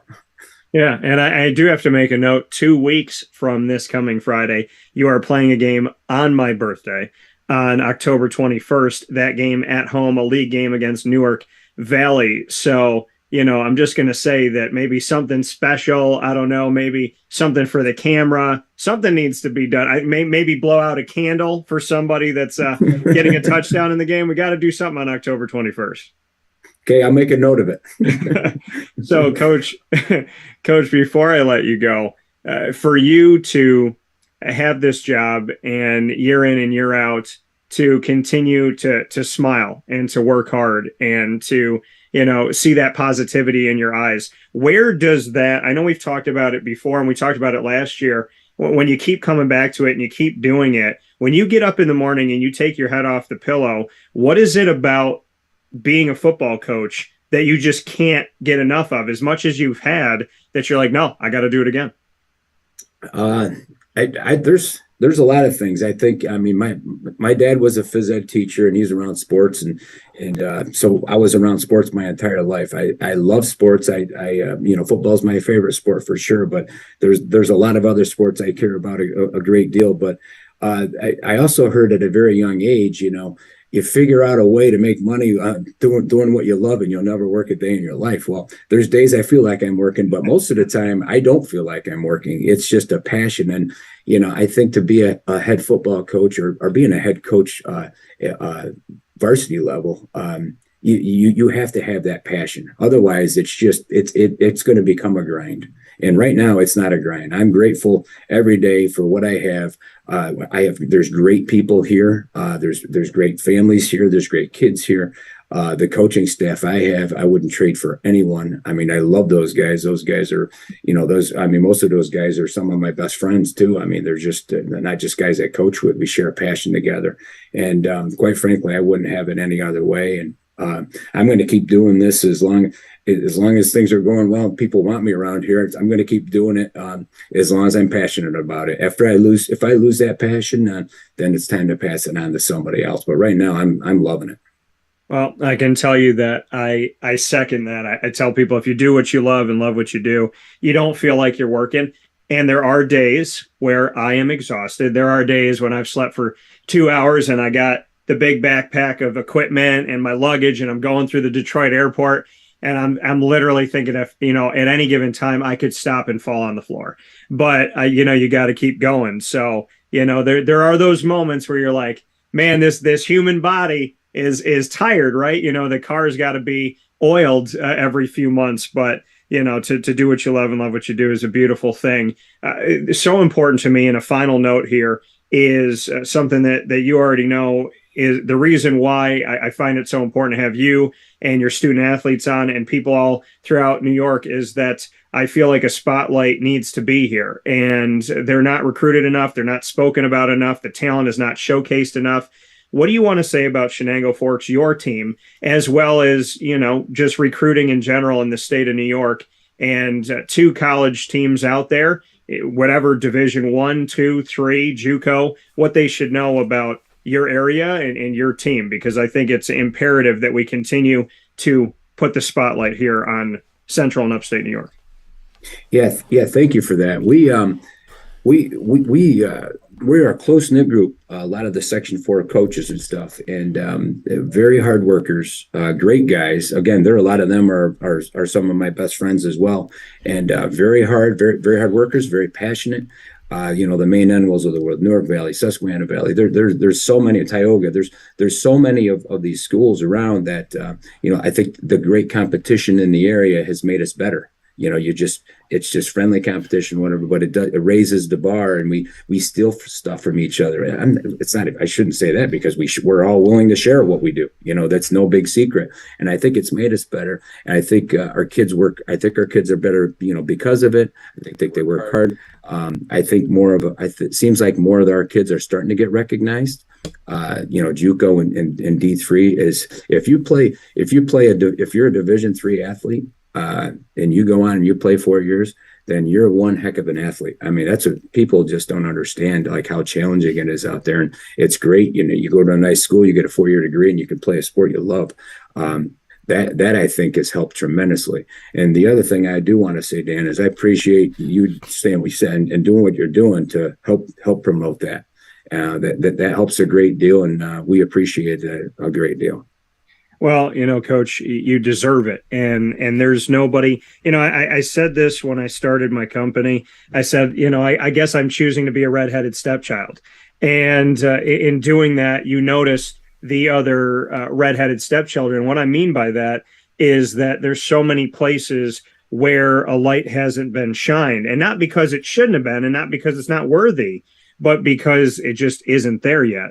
And, if I'm going to leave this world in any way, shape, or form, hopefully after being 100-something years old, it's going to be making sure that the Chenango Forks of the world have a place and have a spotlight, that your kids have somewhere to talk and something to share with their families, and that you have that as well. So, I mean, Central and Upstate New York, it's my home. The state of New York is my home, and I will do whatever I can for the kids and for the adults in this community to know that they are valued and they're important, and that their dreams are just as important as anybody else's. Appreciate that so much. Very well said, too. Thank you. Did you make the note for October 21st? I have it written down. Dan's birthday, October 21st. We'll come up with something. Awesome. Well, Coach, as always, I appreciate it. Appreciate your time. God bless the rest of the way. And obviously, you and I will be talking soon. Thank you. God bless you, too.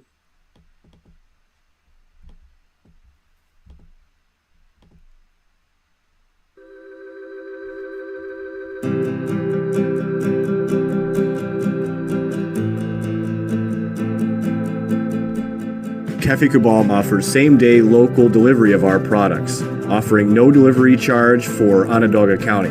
Shop cafecabal.com for fresh roasted coffee beans, cold brew, travel mugs, and all your essential Cafe Cabal needs. Cafe Cabal, coffee for the soul.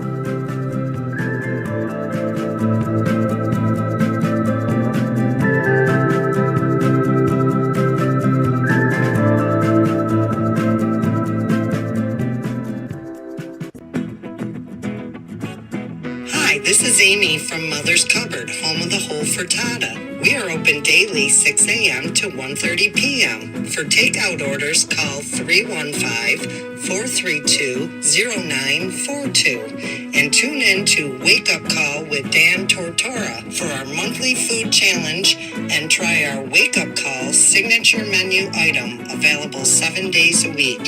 Here at Mother's Cupboard, we are Central New York, and it's our honor to serve you. Ma and Pa's Kettle Corn and Popcorn Factory remind us that every day is worth celebrating. Find them at 201 Old 7th North Street in Liverpool, New York. Open Monday through Saturday in-store and all the time online at maandpaspopcorn.com. Serving our Central New York community and beyond, you can order all throughout the country at maandpaspopcorn.com. And remember to get your tins, which have in-store half-price refills forever. Ma and Pa's Kettle Corn and Popcorn Factory, available to you for fundraising and all of your events by calling 315-450-6272. That's 315-450-6272. Ma and Pa's Kettle Corn and Popcorn Factory. How corny are you?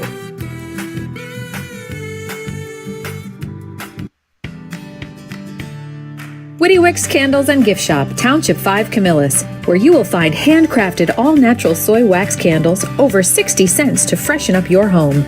We carry a wide range of locally made items, Salsa Q's, Syracuse Salt, and Chocolate Pizza Company, to name a few. Let our knowledgeable staff help choose unique gifts and keepsakes for any occasion.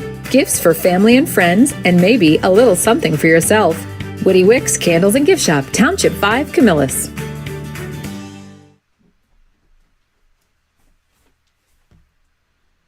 This is a special message from Merritt Brady, owner-operator of Chick-fil-A Watertown on 1290 Arsenal Street in Watertown, New York. Chick-fil-A for me has always been about the people. I think it starts with the strength and leadership of the Cathy family. It's just amazing to see a family-run business reach the altitude that they have. Second mile service is something that we embodied at my previous business, and the ability to make people feel like they're the only person at your establishment, that you are there to serve them that day and looking for those extra ways to make them happy, to anticipate what they need next is what makes me tick. And I'm going to have so many opportunities at Chick-fil-A to do that. It's one of my favorite things to eat in the world. My favorite application question or interview question when I'm interviewing is when I get to, have you ever eaten at Chick-fil-A? And a smile hits both their ears. You know, they can't even answer the question for a second. And when I see that, it's like, man, that's going to be a great hire. They already get it. They already feel it. They already know that we're different. The Chick-fil-A experience, it's a real thing. And then, of course, just our generosity and community involvement and making a positive impact in the lives of our team members, our guests, and the community in general, I think is really the secret sauce. Chick-fil-A Watertown on 1290 Arsenal Street in Watertown, New York. Coming to you, fall 2022.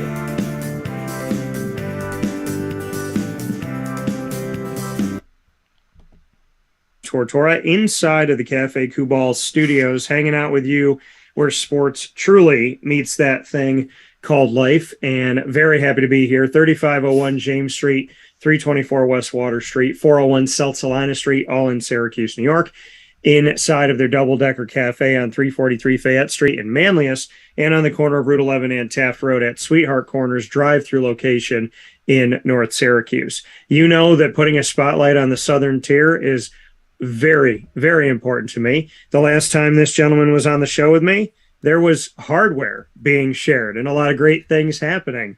I had the extreme pleasure of being with Matt Gallagher and his team all the way through. We had a conversation in the beginning, and then obviously sectionals and states and whatnot. Maine-Endwell, a fantastic program, and Matt Gallagher, a fantastic leader of men, not just a head coach. So the Southern Tier means a lot to me. Maine-Endwell means a lot to me, and to, I guess you'd call my adopted grandfather, a lot to Grandpa Bill up in heaven. So with that being said, I am very happy to welcome somebody who has a nice round-shaped head so we can shave him low, and that is Matt Gallagher. Matt, how you doing today?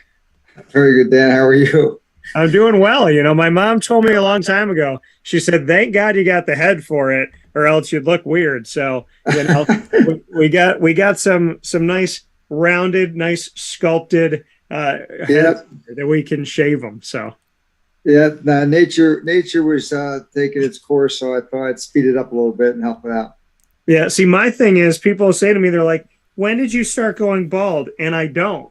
My hair grows very quickly and it's all over, but every 2 weeks or 3 weeks, I like to shave it down. I feel like I'm more aerodynamic, and I'm not gonna lie about it. I'm not dating right now, but when I am dating, women usually like to play with like how it feels in the back, and it always makes me fall asleep. So gotta keep it short just in case you meet the right girl. That's right.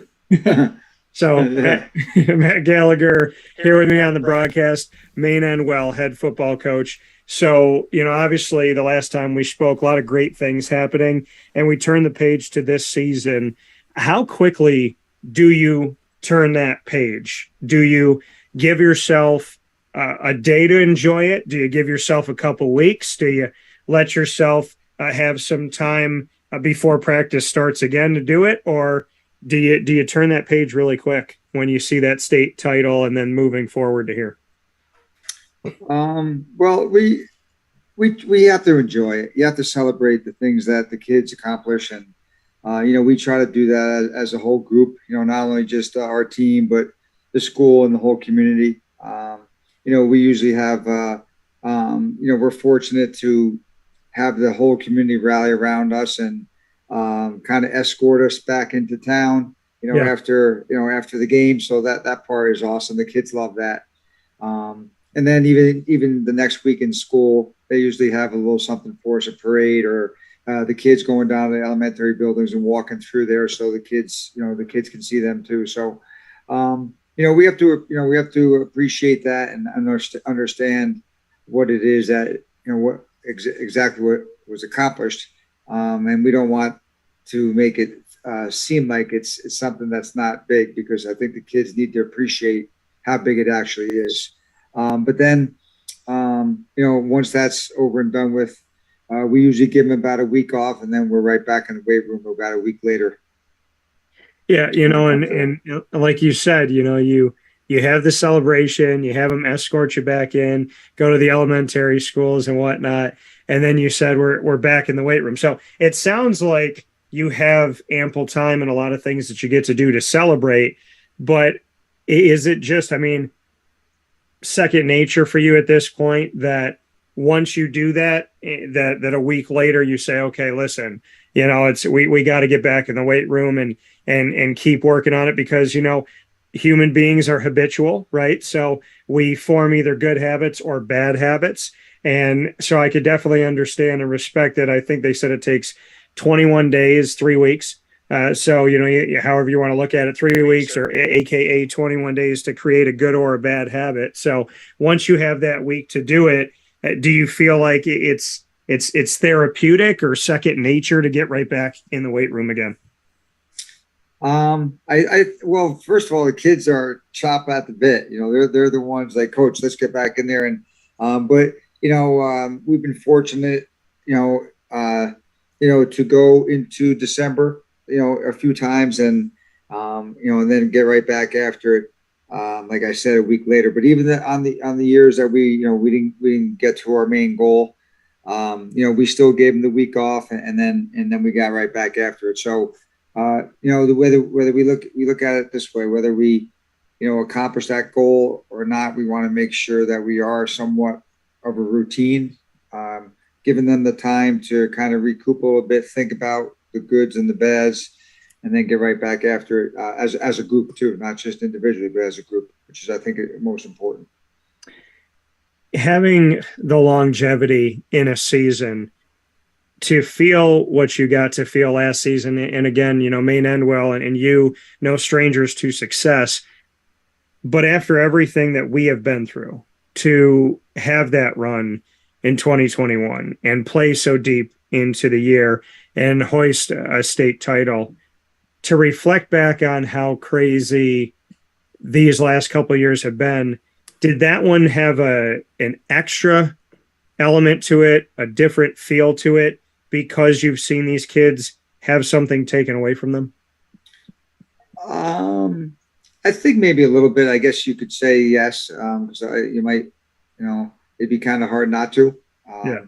But but at the same time, I also just think that any time that you get a chance to reach your ultimate goal, no matter what you're doing, I think you're going to try to get a feeling of accomplishment, and you should be proud of what you're doing. I think the kids were, but then they understood what not just that they went through, but everybody else in our area, and even across, obviously, the country and the world, for that matter, right? So they understand what everybody went through. And then, and I think it's a tribute to them and to our community that they kept our kids engaged. And I think I might have mentioned this before, that our school did a great job of keeping our kids engaged the entire time, whether it was academically or athletically. And then, they were able to accomplish the goals that they set even a year before that. So, that's just hats off to our community, our school, and,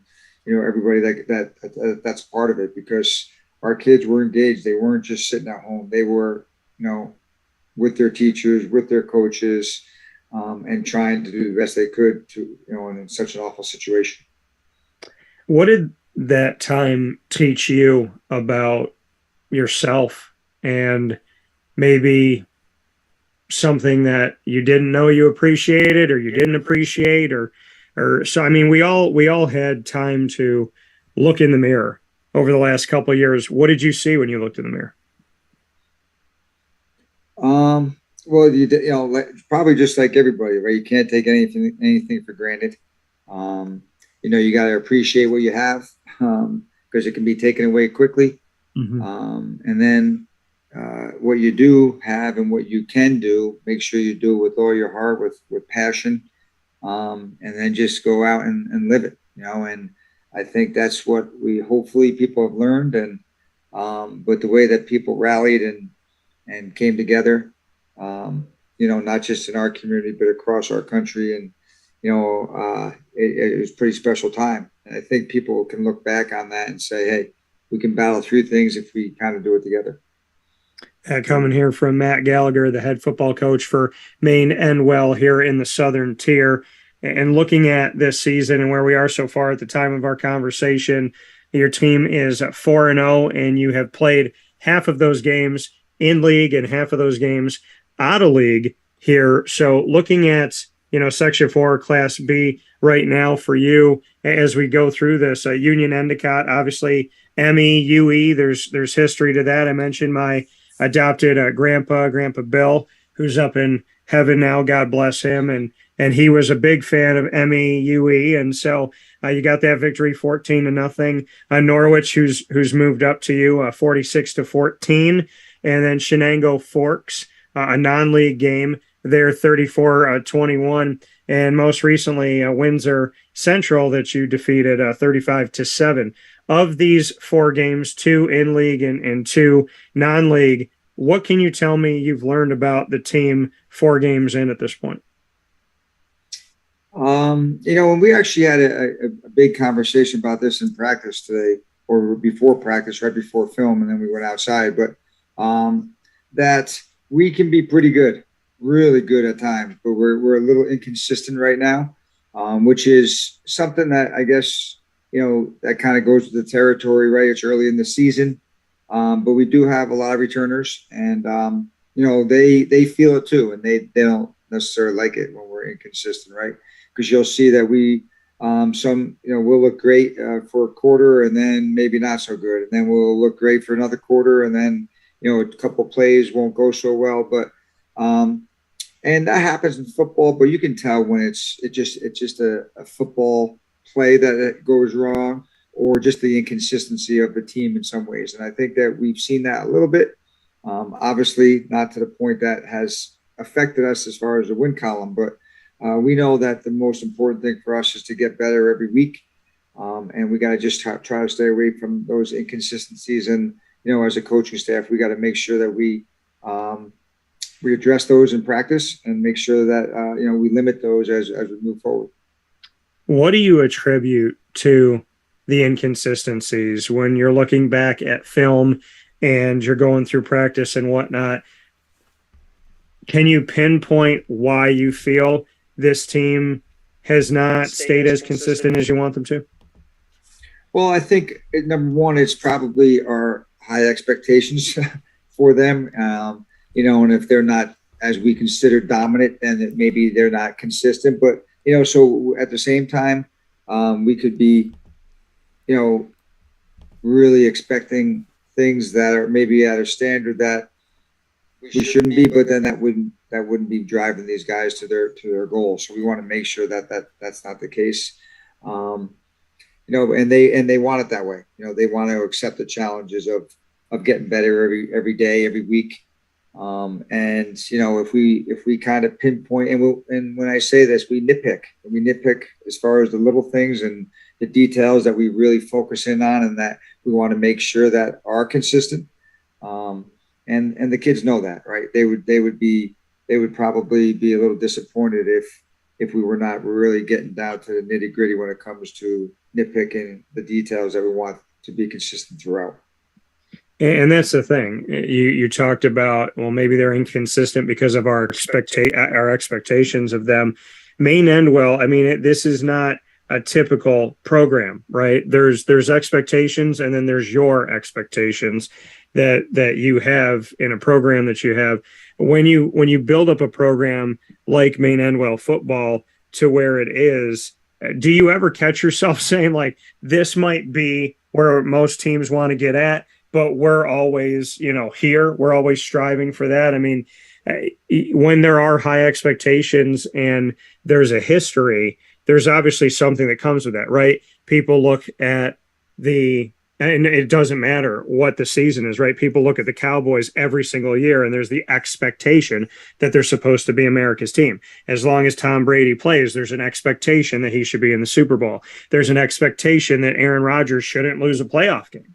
So when we look at these Maine-Endwell expectations, how do you manage them?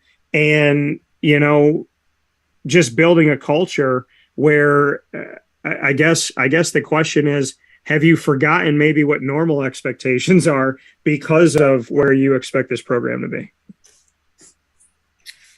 Well, to us, I guess these are the normal expectations to us, right? Because it's kind of been that way, and that's the way we kind of started it, and hopefully built it to that point now. And our culture is that now, and it's not, and I strongly believe this, and I say it all the time. And it's not just the football program; it's Maine-Endwell in general.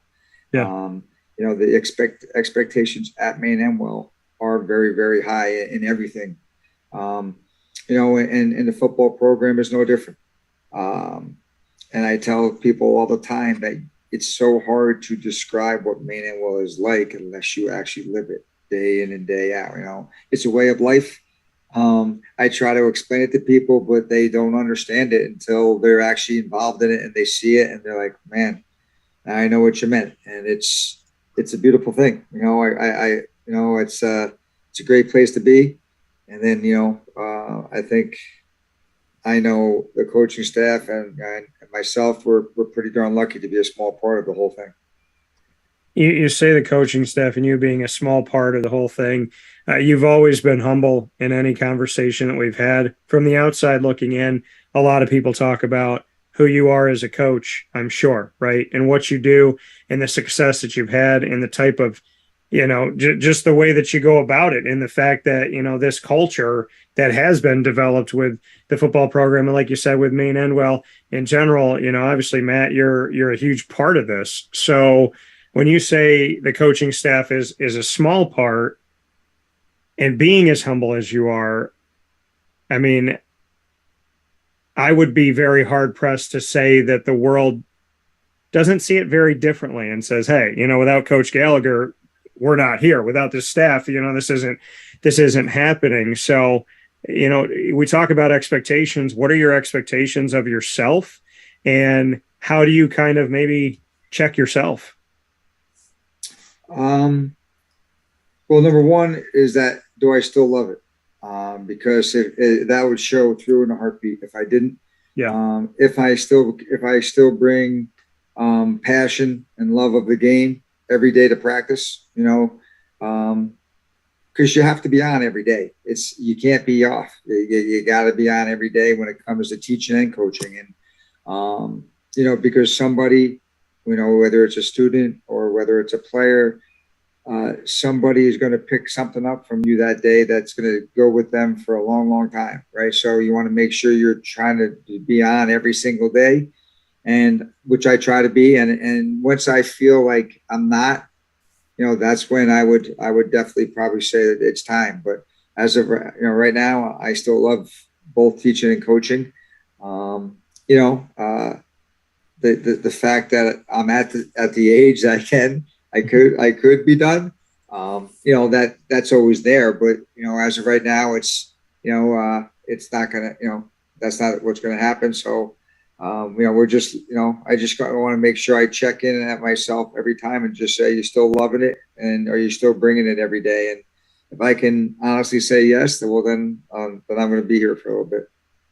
Yeah, and that's the thing. You talk about the passion for it, and anybody that I talk to that I've been around that I respect that loves what they do, that's what I always hear, right? When I stop feeling that fire and that desire, that I'd have to step away. What gets you up in the morning and still feel that? I mean, can you identify what that feeling is or where it comes from, that you just wake up every day and you're hungry and you love it and you've been successful, but you want to do it again? Because some people want to get to the top of the mountain.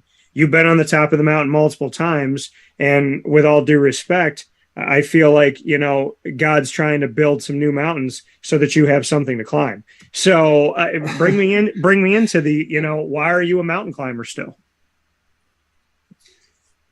Well, well, first of all, I mean, as a competitor, winning never gets old, right? That's a definite. Yeah. And then also just the fact that, like I said, hopefully day in and day out, whether it's a student or it's a player, we're doing something for them in one way or another. Whether it's making them believe in themselves more so, whether it's them coming together and understanding that they're a bigger part. They're a part of something that's way bigger than themselves. That when they leave Maine-Endwell, they're going to have a great experience on the football field, and then just being part of the football program itself and all the things that we do, and then just having that great experience at Maine-Endwell, right? So, I think those are the things that get me up and make sure that I'm doing the right things every day, because I'm hoping that what I say, what I do is going to reach somebody along the way. And that coming here from awesome words from Matt Gallagher, the head coach of Maine-Endwell's football program here in the Southern Tier. And those of you that know Wake Up Call and know what we do here inside the Cafe Kubal studios and beyond, the Southern Tier and Central and Upstate New York, the state of New York to me is very meaningful. The Southern Tier, extremely meaningful to me. And because of people like Matt, has become near and dear to my heart. Some of the other people in the Southern Tier that I have to make mention of, it's interesting here that we're 4 games in at the time of our conversation, because you've played 2 of them, or gone up against 2 of them, I should say. Union Endicott, Tom Baleno, and then Chenango Forks with Dave Hogan, both of them joining me before you on today's broadcast. So what can you say about both of the coaches and the programs and what it's like to share the Southern Tier with them? Well, I think we're pretty lucky, in the Southern Tier in Section 4 because of the commitment of the football coaches in our area. Section 4 has got some good football, and I think that that's kind of and I'm proud of that, actually. Tommy and Dave do it well. Every time we play them, we know we're going to be in for a battle. Tom's done a great job of getting that team to where they are now, and they're super respected in the Class A, obviously in our section, but now even across the state too. So last year they got the better of us in a close game. And that was a big thing for us this year, being the first game of the year coming in after them beating us last year. I think that was a main focus of ours and our kids of making sure that we worked hard throughout the off season, knowing that we were going to play them first and have a tough game right off the bat. So hats off to Tom and his coaching staff, and of course the players at UE. That was a great first game. I thought it was great for Section 4 to kind of kick off the whole season with a game like that. That's for sure. So Tom has done a great job over there. And then of course Dave, Dave and I have a lot of connections. We go way back, and the more and more we get to know each other, the more and more we realize how many things that we have in common. We started the same year, and we have battled over the years. So, and I can't say enough about Dave and what he does over there, and that great coaching staff over at Forks. So, and the program. If you have a program like his, and we get a chance to battle them whenever we can, and then once in a while get on the better side of it. That's pretty special to us. So, just like UE, we know that every time we play Forks, it's going to be a battle. A good, clean game, classy bunch of kids over there, and we're both better for it every time we play. You mentioned that last year Tom Baleno had in Union Endicott got the best of Maine-Endwell. It was the only loss that you had in a state championship year. The only loss on the entire schedule, 8-0. This year, you start off with them and you get the victory 14-0. These games are not high-scoring games. They're gutted out games. And I can imagine a very frustrating kind of bite your lip type of games. So knowing that last year, that was the only loss for your team at Maine-Endwell, and then to see them first on the schedule this year, just how I know you got to play every game in front of you, but if there was a feeling for the returning student athletes, like, hey, yeah, we won a state championship, but that loss was the only loss that we endured last year. So we got to make sure we take care of business. So did you get a sense for that and feel that in the locker room? And then secondly, why are these recent UE games so low scoring, just really grind it out and just hope to God somebody finds the end zone? Well, I think anytime that someone beats you the year before, as much as you want to say it, that's not going to be there, but it's definitely going to be circled. You know what I mean? That's you're going to have a focus to it. Actually, the year before that, in our spring season, Forks was our only loss, and then we played them the first game of the season in 2021. So it was kind of like parallel years, but one was with Forks and then one was with UE, and that kind of gave us a little bit of focus going into last year, was the fact that we were playing Forks first, and then the same similar situation this year coming in and having to play UE, the only teams that had beaten us the year before. So, it does give you maybe a little extra something if you need it for the off season, right? For the off season to get better, to work hard, to get better as a team, to build that chemistry. Because like you said, in those hard fought 1 or 2 touchdown games, you're going to need everybody to be tight and to make sure that you're all on the same road, you're looking for the same mission and trying to get the job done the right way. So it kind of worked out for us this year, but I know next time we play them, same thing's going to happen.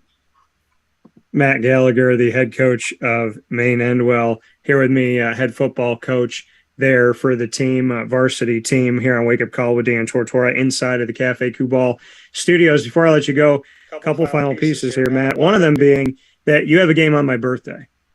So you have a league game against Johnson City on the road on Friday, October 21st. I must ask you, is there something that you can think of on my birthday that if you get into the end zone, maybe a little celebration or something that can be done on Friday, October 21st? Well, we try not to super celebrate when we get in the end zone, but we'll try to do something for you. Maybe we'll do a little rubbing of the head just so we kind of you'll know we're thinking of you if we do something along those lines. Yeah, there's got to be, if I know that's a tribute to you and I. So yes, yeah, I like that. That's a good one. I like that. I like the kind of rubbing the genie, so to speak. That's right, exactly. So I could definitely appreciate that. For you, Matt, as we've talked about a lot of different things here this season, the next game that we have up at the time that we're talking is going to be a game that you have inside of your league, and that is this Friday, October 7th at 7 p.m., another away game, and this being against Owego. So when we look at these league games that you have left, going to be on the road with Owego and Johnson City, what can you tell me about Owego Free Academy as you head into this game undefeated in league play and in non-league play, knowing that you have another league game coming up? Well, they're obviously, Owegos are next. They're our most important, but the fact that it's a league game, we know we have to make sure that we play the best that we can. Since it's a league game, it's a game against a team that we've played over and over and over again. So we kind of already know what each other's going to do pretty much. So we have to make sure that we're super consistent with our execution, because if they know what we're doing, even if they do know what we're doing, if we execute, the job can still get done, and that's what we're looking to do. And then of course every team you beat, that's one seed that you're going to get ahead of them, which leads to a home game, which is what we're looking for, to host all the way through our playoffs. That's our goal, to host through our section playoffs, and then if we are fortunate enough to get to the state playoffs, then we'll have to take care of business there when we get there. And a final note, as we take a look at this Southern tier, and like I said, putting a spotlight on Maine-Endwell and on the Southern tier, as well as New York State in general. I have spoken with you about this before. I believe that obviously New York State, doesn't matter what the sport is. I don't think that there's enough of a spotlight. I don't think there's enough love. I don't think there's enough appreciation on Central and Upstate New York. I know what it's like to be a redheaded stepchild, so I take care of my redheaded stepchildren. And that on my show, it's been a torch-bearing thing that I'm happy to bear, which is to put emphasis on the Southern tier, put it on Central and Upstate New York and the state of New York in general. What would you like to say about New York talent and about the state of New York, and maybe some misconceptions, as I know that from being in the trenches with these gentlemen, that there's a lot of talent out there? It is. It's unfortunate that we don't necessarily, when I say we, Upstate New York in general, don't get the recognition that we think that we might deserve. Yeah. There's some great football. Yes, Long Island and even down in the city, and they get their big recruits, and they get those guys, and but there's some players up here. There are, and I think there's more than people think there are, because the ones that do go places and play, they do a pretty good job, in Division I and any level for that matter. But I just wish that a little bit more attention could be paid to the upstate New York area, and that's for the kids' sake, obviously. Hoping that does spread a little bit, and then if it does, I know these guys will accept the challenge and go there and do whatever they can to prove everybody right. Well, or in some cases, prove everybody wrong, I guess.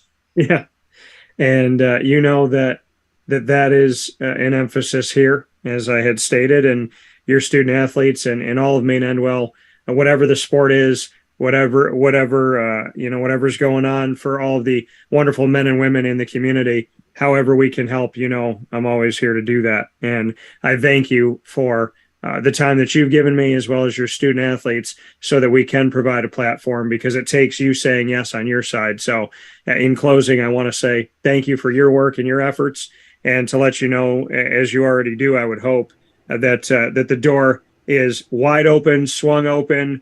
I put the door stopper under it. I broke the spring so it can't close. Well, I really appreciate that, Dan. Thanks for giving me a chance to come on, and I love having getting the chance to chat with you. It's really enjoyable. I really appreciate it. Well, I appreciate the time that you give and everything that you do for our community. And I know if my grandpa Bill was here, I know he would have a big smile and nothing but kind things to say to you, and much appreciation. He was a soft-spoken man that probably put his hand out, shake your hand, pull you in, maybe make a joke, but would definitely appreciate your time. So I want to say thank you from him as well. Well, I appreciate that. Thank you.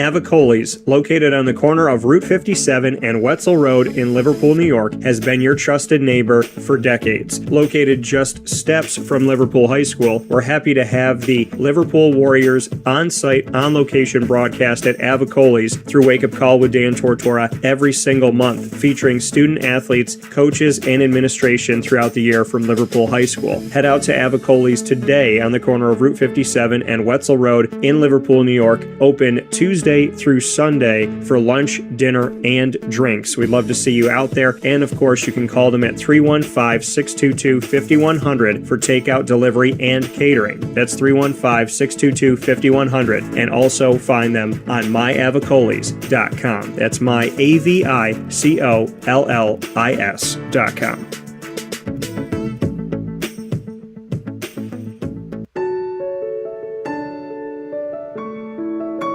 Having peace of mind when you're out of town that your furry-loving friend is safe and sound means taking them to Canine Campground, because we all know that when it comes to the love of our pets, it goes well beyond the call of duty to make sure they're safe and sound. Right, Lily? So take a ride to 242 Johnson Street in East Syracuse, New York, and see Canine Campground and where your dog will be staying, in the classic cabin, the executive cabin, the grand cabin, or of course the luxury cabin, because if you know Lily, you know she loves luxury. Now you don't have to wait to the last minute to find a family member or a friend that'll take your dog for a few days. Call Canine Campground at 315-299-4013. That's 315-299-4013. Their drop-off and pickup times are Monday through Sunday. Check K9campground.com for more information. That's the letter K, the number 9, and campground spelled with a K.com. K9campground.com. When you're going out of town, bring your dog to Canine Campground.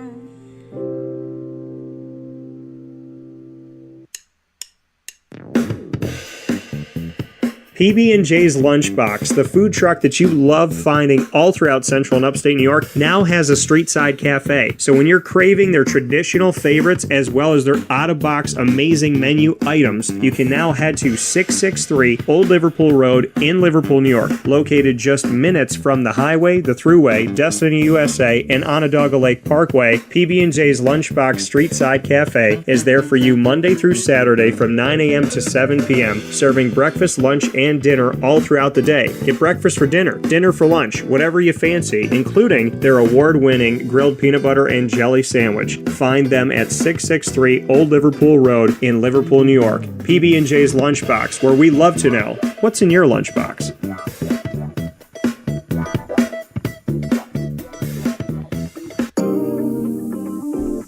As a patient, what do we want? To be cared for, to be listened to, and to have someone walk us through the process on our path to victory. Victory Sports Medicine and Orthopedics does all of those things beautifully, with Dr. Mark Petropoli leading the team on 791 West Genesee Street in Skaneateles, New York, located minutes from beautiful Skaneateles Lake. Whatever your injury may be from head to toe, preventative care, rehab, physical therapy, laser therapy, and surgery are all available at Victory Sports Medicine and Orthopedics, where they care about us, they listen to us, and they understand that everyone's path to victory is a little bit different. Let them help you on yours by calling 315-685-7544 to make your appointment today. That's 315-685-7544. And find out more information at victorysportsmedicine.com.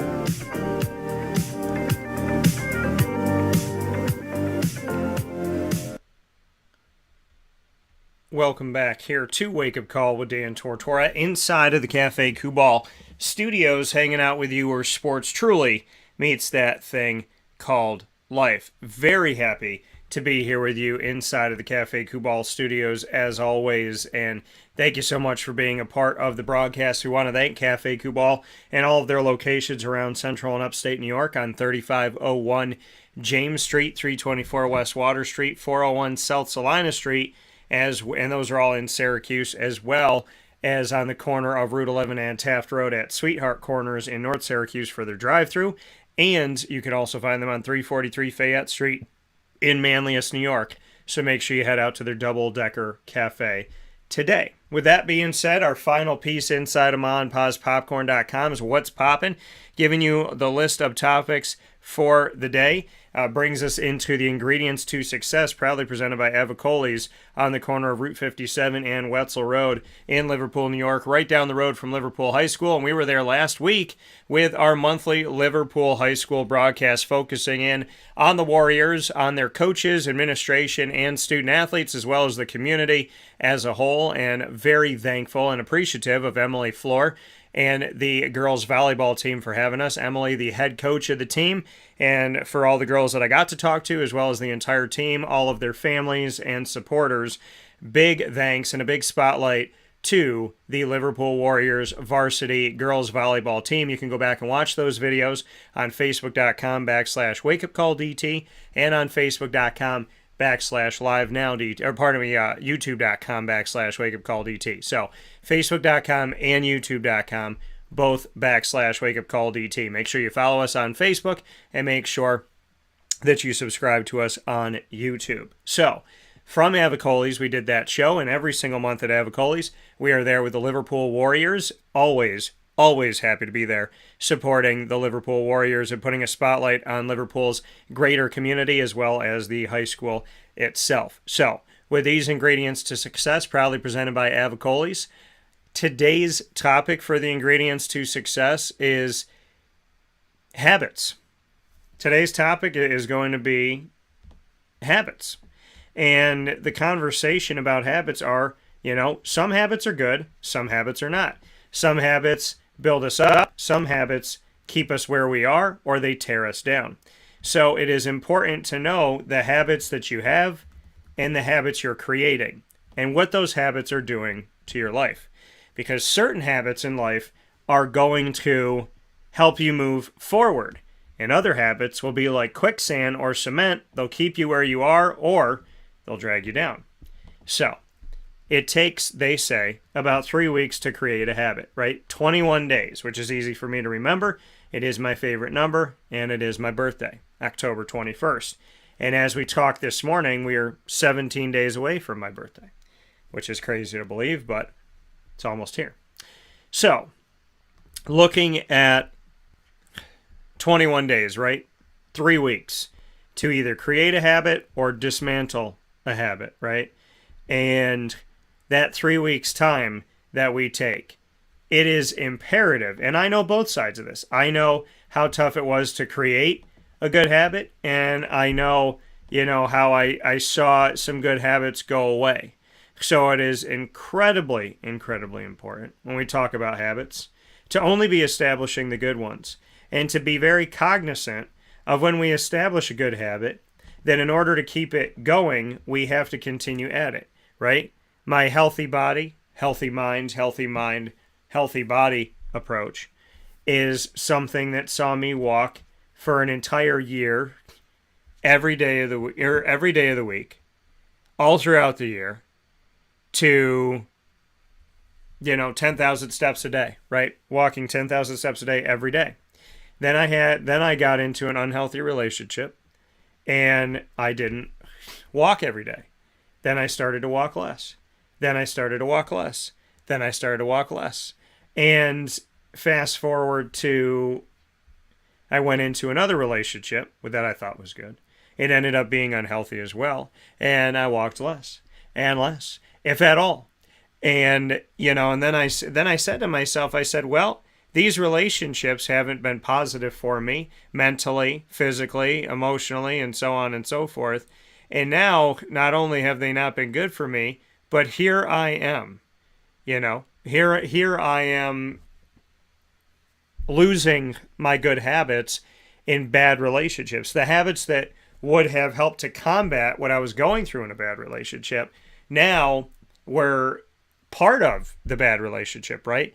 So I created that habit of healthy body, healthy mind, healthy body, in order for me to stay focused if and when a problem arose. And when a problem arose, I wasn't doing the healthy body, healthy mind, healthy body anymore.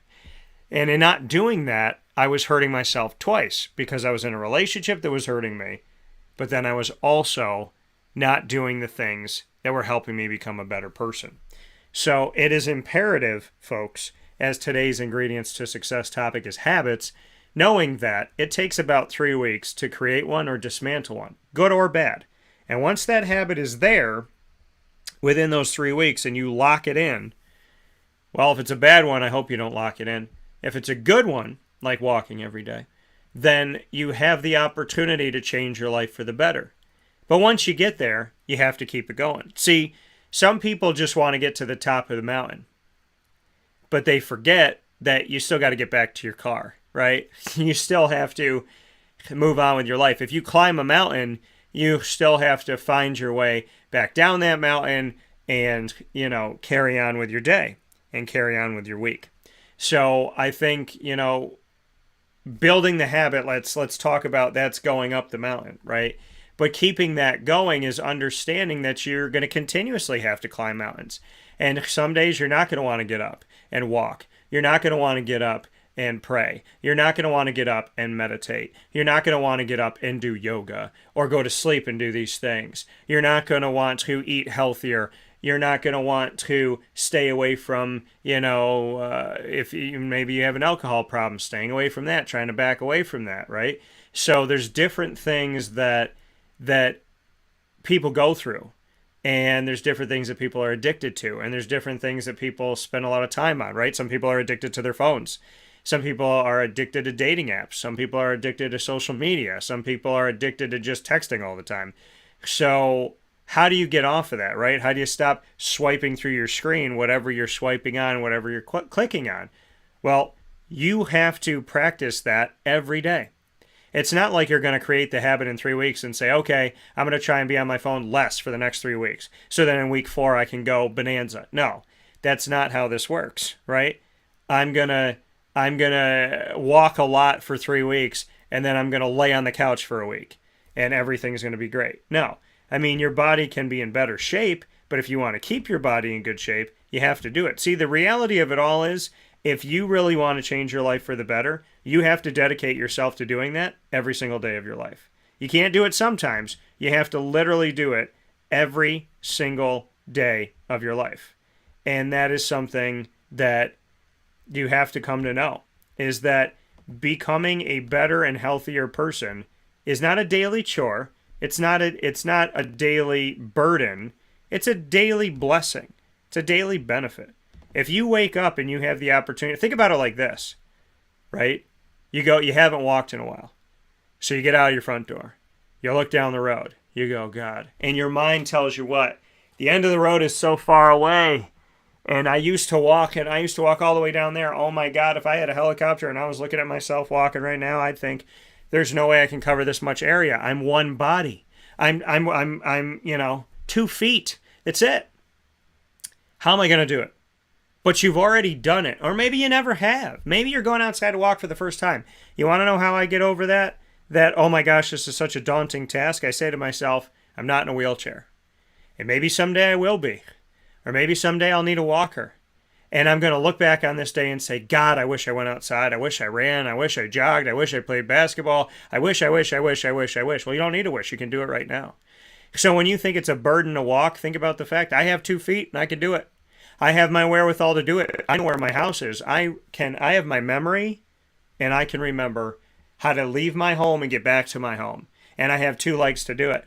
And I can breathe.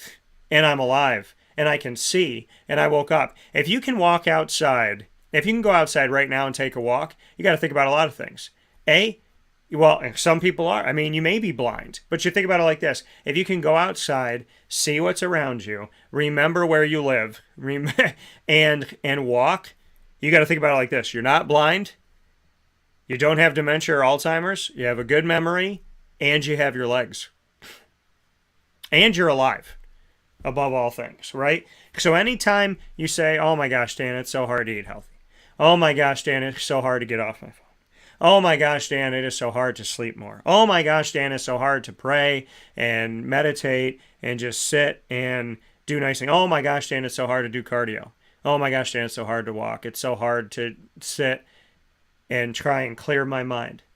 And you know what I would say to you?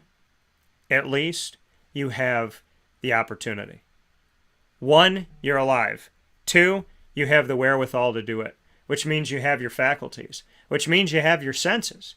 And there are people who are blind that would love to see. There are people who are in wheelchairs that would love to take a walk.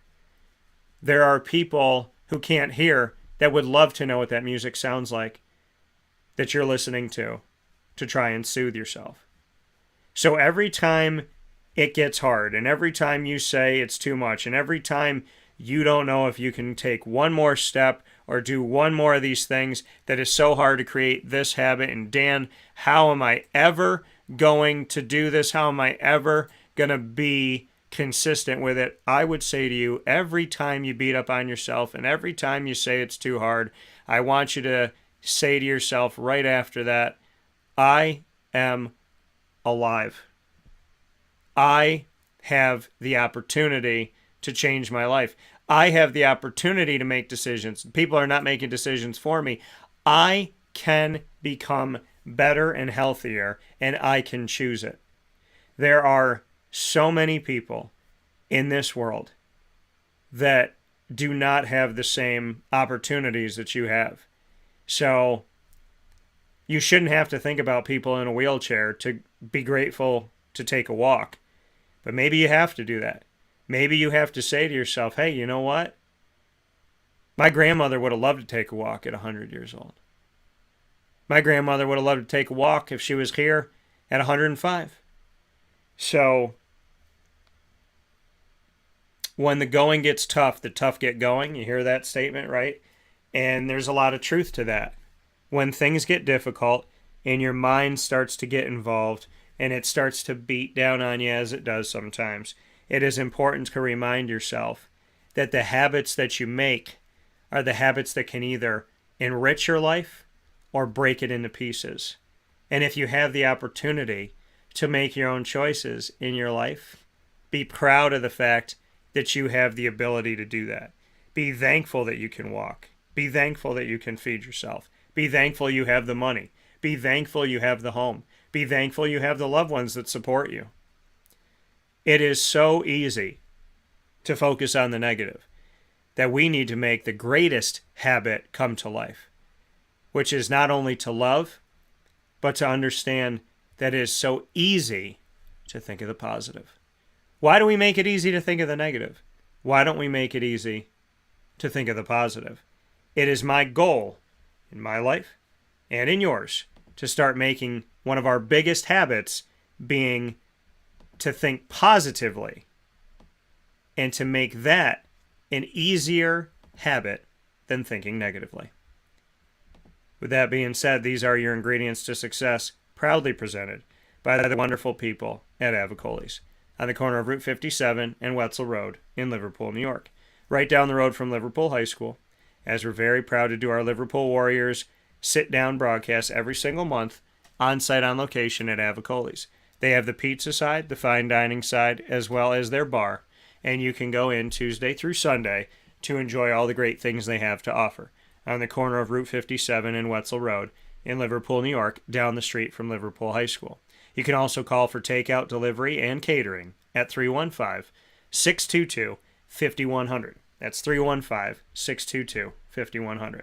I want to thank you for being a part of the broadcast every Monday through Friday from 9 a.m. to 11 a.m. Eastern Time on YouTube.com, Facebook.com, and MixLR.com, all /WakeUpCall.DT, as well as on Facebook.com /LiveNowDT, and on on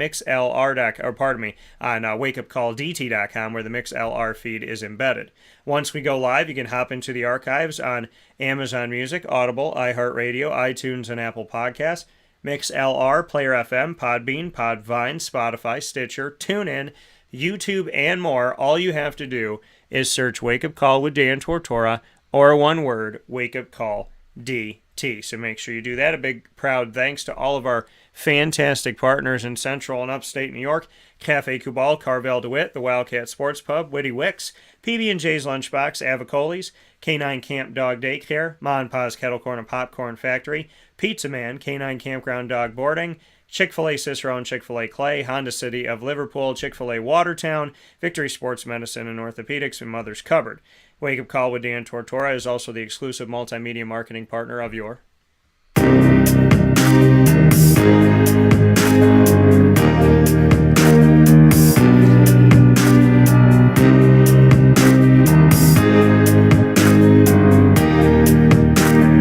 Lemoyne College Dolphins. It is Fins Up every single month on Wake Up Call with Dan Tortora, and on Wednesdays at 9 a.m. Eastern Time, it is our pleasure to bring you Dolphin Time. Every Wednesday at 9 a.m. Eastern Time, we have the Lemoyne Dolphins with us on Wake Up Call with Dan Tortora every first and third Wednesday, featuring AD and ET with Athletics Director Bob Beretta and myself, Dan Tortora, speaking of the pertinent topics of that week and that time of the year and what's going on at Lemoyne on the Heights. And every second and fourth Wednesday, we're back on the Heights with the Dolphin Dive, diving into the stories, I should say, of student athletes, coaches, administration, as well as future Dolphins and alumni. You can get all of this content by going to the Lemoyne tab on wakeupcalldt.com and also by subscribing to youtube.com/wakeupcalldt. So make sure you do that. Our specials with the Dolphins expand throughout the year and can happen at any given time. So make sure you're with us on Facebook at wakeupcalldt, Twitter at calldt, and Instagram at wakeupcall_DT. For more information, go to LeMoyneDolphins.com.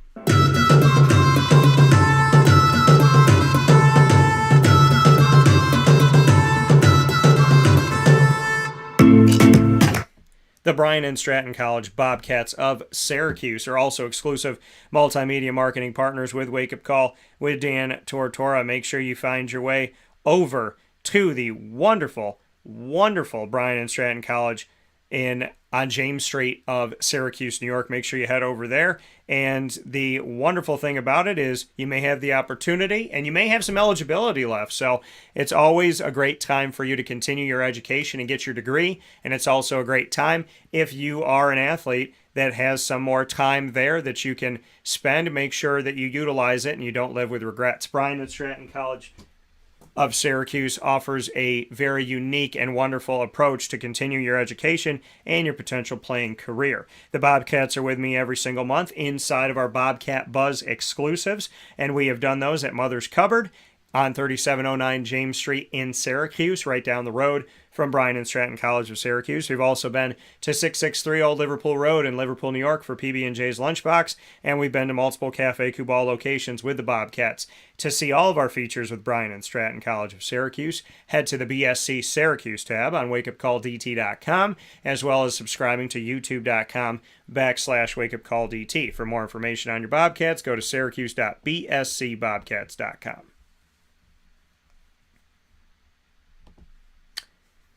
And with all that being said here on Wake Up Call with Dan Tortora, where sports meets that thing called life, I want to thank you for being a part of today's broadcast as we put our focus on Central and Upstate New York for spotlights with Union Endicott's head football coach Tom Baleno, CNS North Stars head football coach Dave Kline, Chenango Forks Blue Devils head football coach Dave Hogan, and Maine-Endwell Spartans head football coach Matt Gallagher. And of course, big thanks to Avicolli's for the ingredients to success. So, love seeing all these local logos. You're going to see them all throughout the year, these logos and more, on Wake Up Call with Dan Tortora, because we're just built different.